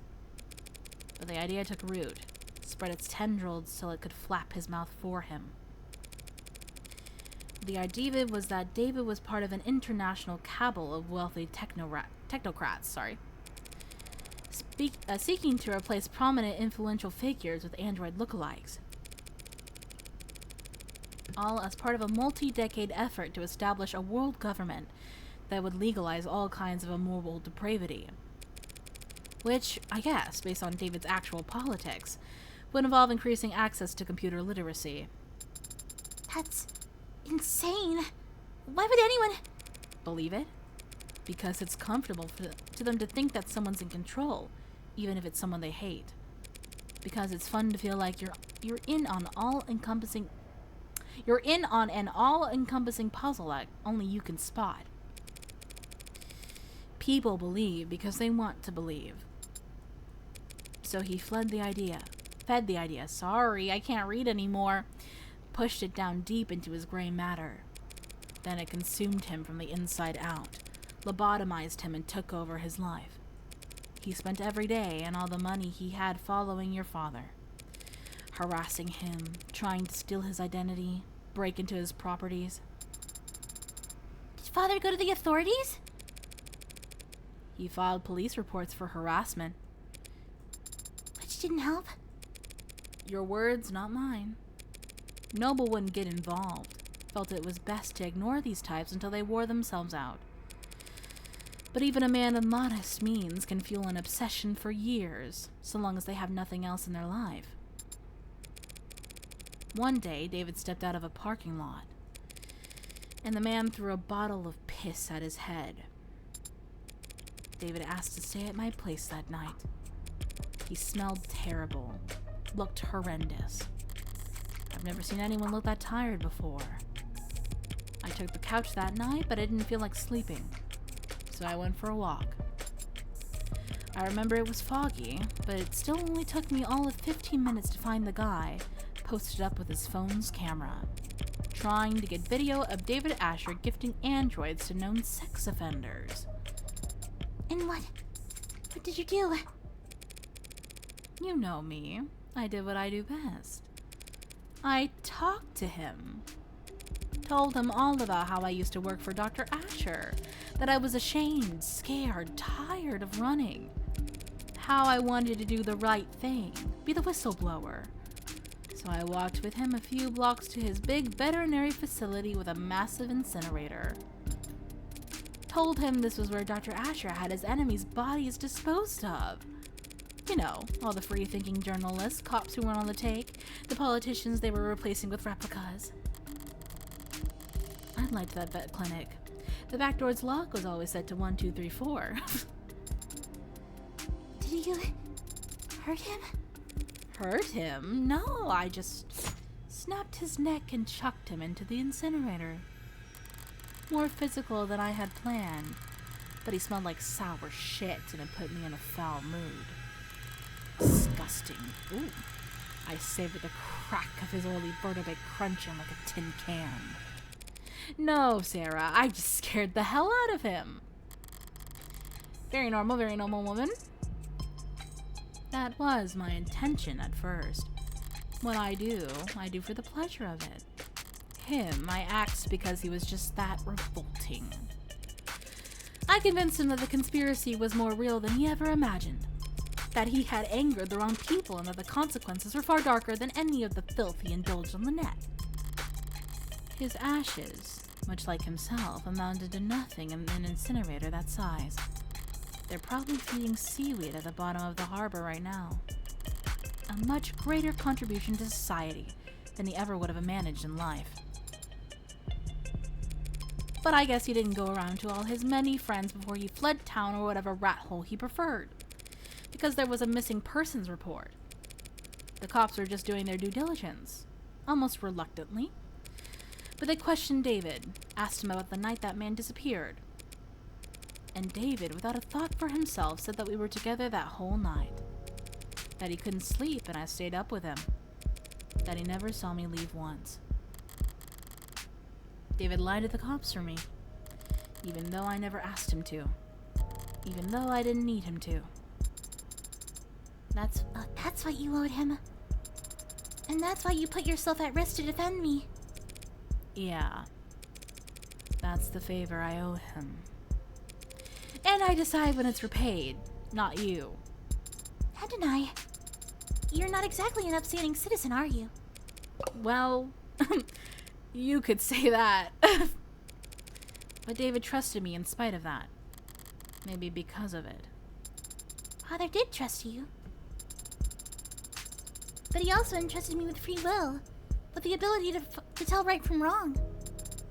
Yeah, Ninth Circle Studios is a proud supporter of women's wrongs, and I'm into it.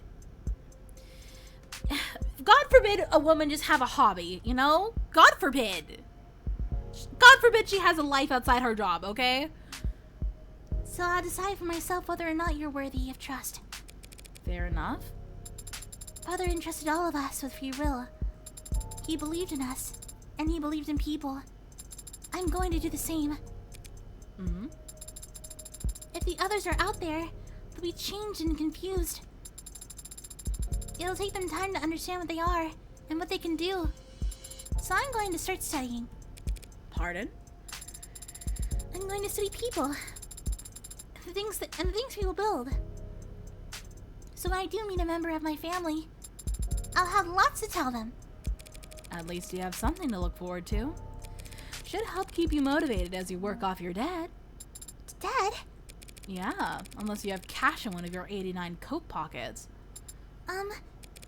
You know lawyers cost money, right? Technically, you were defending yourself. Technically, you hired me in a verbal contract. Isn't there some kind of exit clause? You could, of course, sign a release form to get out of the retainer. If you were a human being. That is... But I guess your luck must be turning around. Hmm? Happens that I've been meaning to hire a paralegal for a while now. I hate anything to do with interviews and resumes, so... Whatever. You're hired. Adonai, could it be that you're actually... a pushover? You've no idea how far off the mark you are. I see. It seems I still need practice reading people. For starters. What's this? What are you doing with your hand? We should shake on it. Our new relationship. Yeah, sure. Ah! You and me are practically partners in crime. Should it not be you and I? Faustian. Crazy. Yay! Woo! We did it! Let's fucking go. Epic. Aw, yeah. Playtesters. Dude, so fire.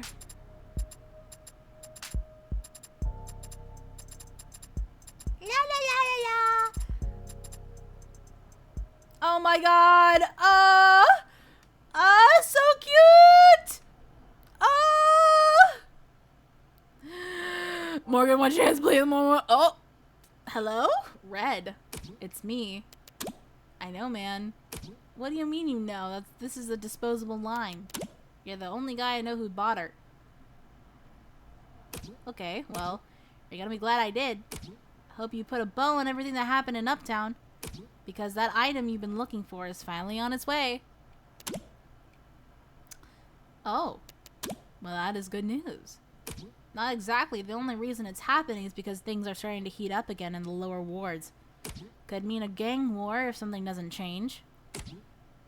They won't be eager to part with it ahead of a storm like that. I'll highball them.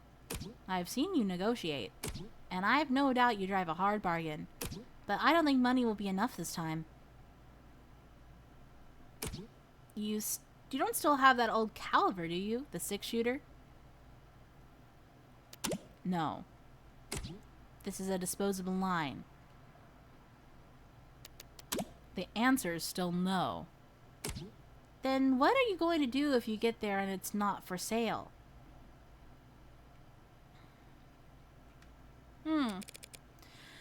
I'll ask nicely. And the Devil Episode 2 is due.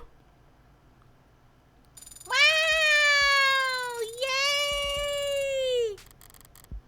Yay!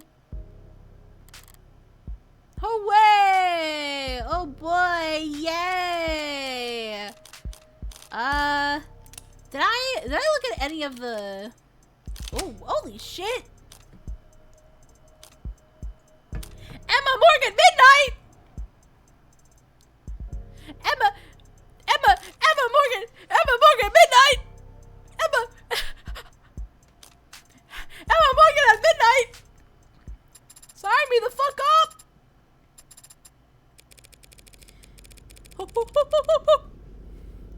Okay. You ready to give up yet? We've been staring at this footage for hours. We can call it quits whenever you like. Me? You kidding? I could do this all night. But my makeup's starting to feel cakey, so... 5-minute break? Deal. What were you hoping to find anyway? I don't know. I had my fingers crossed that some shadowy figure would walk into frame and hold up a confession, but... What about you? You've already got her on camera handling the murder weapon. How many more nails do you need in the coffin? 1 or 2 should suffice. I guess the truth is, I was curious. What does a homicidal AI get up to in its spare time? Turns out it's a couch potato. What's with all the TV? And why is half of it in black and white? Public domain. Seriously? Anything digital from the 20s or 30s is too polluted to be useful. But go back in time 70 years and it's all clean as spring water. Also free. They had color in 2016, Morgan. I don't know then. Guess this particular homicidal AI happens to be an old soul. Hold on. What was that? There. Look at her go. She's tearing that thing apart. What, the computer? That's how you learn to put them together. You gonna try and terrify Barrows with this? It's just a machine. It's not like she's dissecting a frog. Sarah is a machine, and she's ripping out circuitry without hesitation. If she was a human child, that'd be like... You're reaching. Yeah, I guess so. Besides, you telling me you never pulled apart your dolls when you were a kid? No, I didn't. Did you? When I was a kid, I didn't play with dolls. So what did you play with? Normal kid stuff. Sticks and stones, birds and squirrels. Birds and squirrels? What were you, a cartoon princess? Ha ha. I mean, I can kinda see it. Skipping through the enchanted forest, big poofy dress, tiara. Gee, no castle? Nah, no castle. I can tell you didn't have it that rough. Is it rough living in a castle? It's a lot of empty rooms when you're a kid. I need to go wash my face. Sure. But if you fall asleep on the toilet, I am gonna keep going without you. If you're drooling on the keyboard when I get back, I'm gonna handcuff you to the desk. Fair's fair. Hey yo, hey yo, hey yo. Morgan had a normal childhood. Hey yo. So normal. My beautiful queen's so normal. Let me look at yes. Let me look at her. Oh, look at the little big puffy jacket. Inverse of Morgan color? Oh, fire. Dude, I wish they kept this design down here. The little one with the puffy jacket. Oh, she's so cute. I want her with puffy jacket. Give me her with puffy jacket. Oh. Cutie. I thought she had shorter hair, but I guess not. Oh, pretty. Pretty. Lovey. Ooh, and the BGs. Love. Oh, it's Gucci. Hat hair. Love. They look like little devil horns. I love it. Love. Oh, yeah. They wanted to make her more into a gilf. Dude, I wish. They could have made her hotter.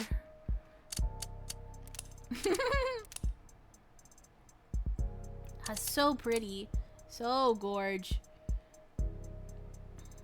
Oh, fuck. Oh, yeah. It's the dude. It's the bitch. Yeah, that's pretty fire. What? Oh, my God. Love. That's cute. That's cute. Like that. That's cute. Lion. Too silly. Aw, hell yeah. Girly, goddamn. Dude, that tattoo is sick. It's fucking millipede. God, she's so hot. Fuck. Oh my god. Love this character, by the way. Super fun.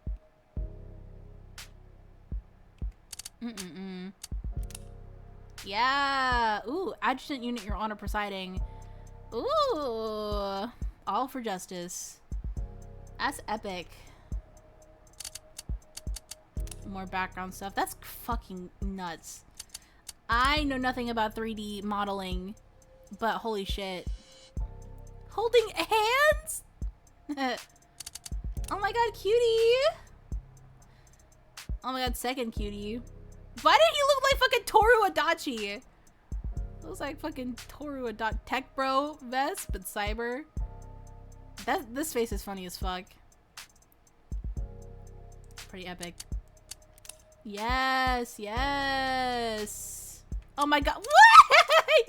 Oh, oh, babies. Oh, that's so cute. Oh, so pretty. So pretty. Oh, I see him. I see him over there. Yes, turnarounds. Hi. Hi, silly. Hi, silly. Oh, you're so pretty. Oh my god, they look just oh, they look so alike. Oh, they look so alike. Oh, my heart. Look at them. Papa y daughter. So cute. What's up? What's up, King? I love him. Good shit. Yes, yes. Now here's the actual Gilf. She has a fake arm. Damn. Think she puts it to use? You think she puts? Hey, hear me out. Hear me out. You think she puts it to use? Me when Gilfs. So real. Okay, let's move over to normal area while we talk and decompress and shit. Whee! Hello, everybody. It's me. I'm gonna turn off the desktop audio. She dev puts it to use? I sure hope so. Sorry if I lag for a sec. I gotta go the game. There we go. Well, I hope all of you had so much fun today. Thank you so much for joining me. I had lots of fun. My voice kind of hurts, but I still had lots of fun. You're never gonna let that go, are you? I remembered like 2 seconds after. I'll have you know, I remembered 2 seconds after. You're never gonna let me let that down, are you? Could do a short stream sometime with all the bonuses? Perhaps I could. Or possibly I could wait until episode 2 comes out, whenever that is.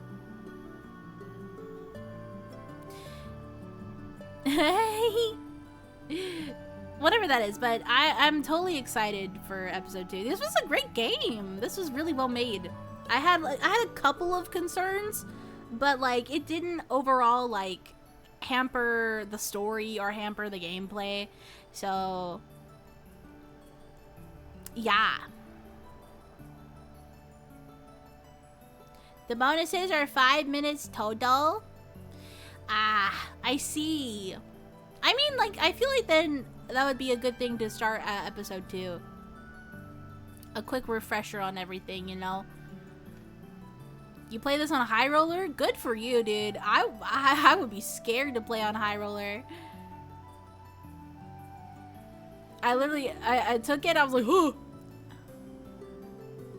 Ah, thank you. Oh my gosh, that's so sweet. Helen! That's so nice! You didn't have to thank me. Thanks for watching. I really appreciate you watching. Thank you so much for the tip. Hearts to you. Thank you. Everybody hearts for Helen. Hearts for Helen. Thanks, Helen. Now that you're done with Of the Devil, can I suggest my next game? Yes. Thank you so much, Helen. I appreciate you. Hearts? Like the heart stop kill? The heart stop? Dude, yeah. No heartbreak here. Only love. What's your next game, Dramos? Jamoski? Helen? As in Helen Holy shit, dude. I cannot believe she just tipped me $10. That's crazy.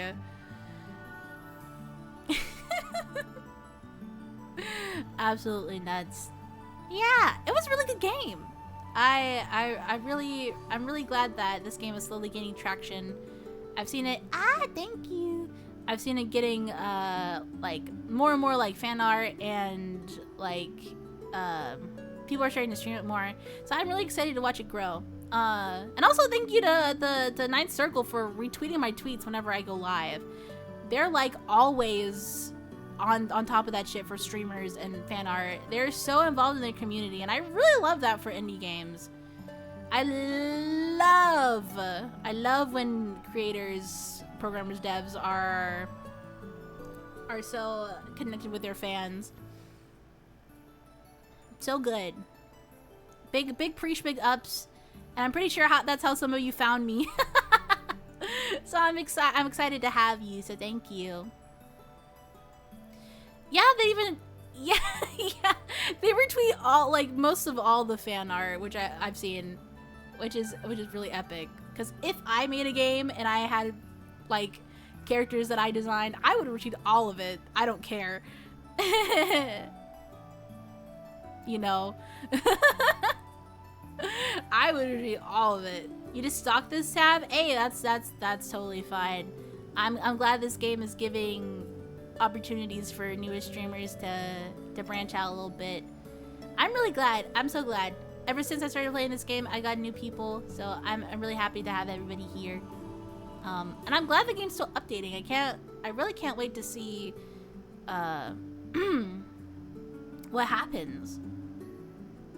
The story is very interesting, all underlying the fact that Morgan is a killer, and just the constant what if if she gets caught is very interesting, and I love that in my stories.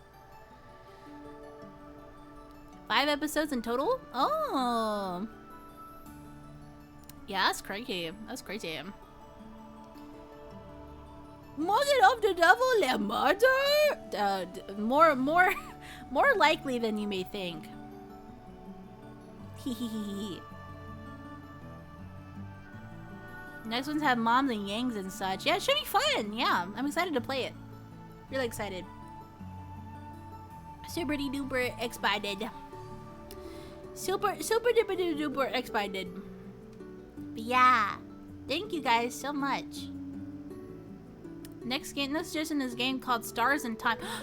Jamie, so so the funny thing is about Stars in Time is that I already have it downloaded. That's the problem. I already have it downloaded, and it may be on the docket at some point. Because I played the demo. What was it called? It was something. But I played the demo of it on YouTube when I started streaming on YouTube before Twitch. It was great. I loved it. Need an episode 2 after I get the... Excuse me. That is so rude. I was trying to speak. Yeah, restart. That's what it is. That's what it is. Yeah, I played that. It's really good. Don't you dare worry. Don't you dare, fucking Kinzo. Don't you dare worry. It is on the docket, and I will be playing it. I'll be playing it at some point, hopefully soon. I was hoping to start another RPG, but if you recommend it, then maybe I'll do it instead. But I got it during the Steam Spring Sale, as well as all of the Higurashi games. So yeah, I'll play that soon then. Good shit, good shit. Yeah.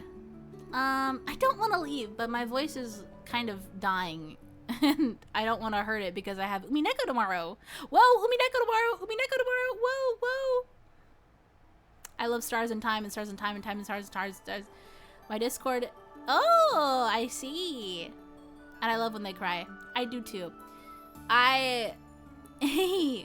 Yes, Umineko is tomorrow, so I must save my voice till then because it's gonna be a wild ride, I could just tell. Yeah, I really hope, no spoilers, but I really hope we get to that one scene. That one scene. I scrolled down at the art above the About Me is adorable. Ah, thank you! If you click on it, you could learn about me. What episode are you? We're on episode 4 right now. We're like mid episode 4, I would say. But yeah, I'm really excited to finish part 1. I really hope we get to like the one scene with with George, and also the other scene with oh, am I blanking on his Kraus? I think that'd be so fun. That'd be so fun to happen next stream. But we'll see. We'll see. We'll see how far we get. I hope the boys will be locked in, but who's to say? Yeah, those scenes. I'm honestly so excited to hear them. Also because I don't have to speak. And that will also be so epic. Because I've been speaking a lot this episode. Yeah. Alrighty, y'all. I think I'm gonna leave you there. Tomorrow we have Mineko, so join us at the standard time. It's gonna be super fun. And on Thursday we have Ace Attorney as per usual. I can't wait to see everybody there. Thank you so much for joining me for the Devil. I love and appreciate all of you.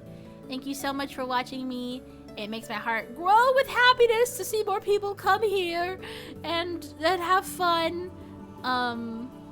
Yeah. Thank you. I appreciate all of you. Okay, everybody. I hope you have a good night, okay? I'll see some of you tomorrow for Umineko. But until then, be good people. Have safe travels from heaven. I'll see you all tomorrow, okay? Goodbye. Goodbye. Oh, goodbye. Oh, goodbye. Goodbye. Goodbye.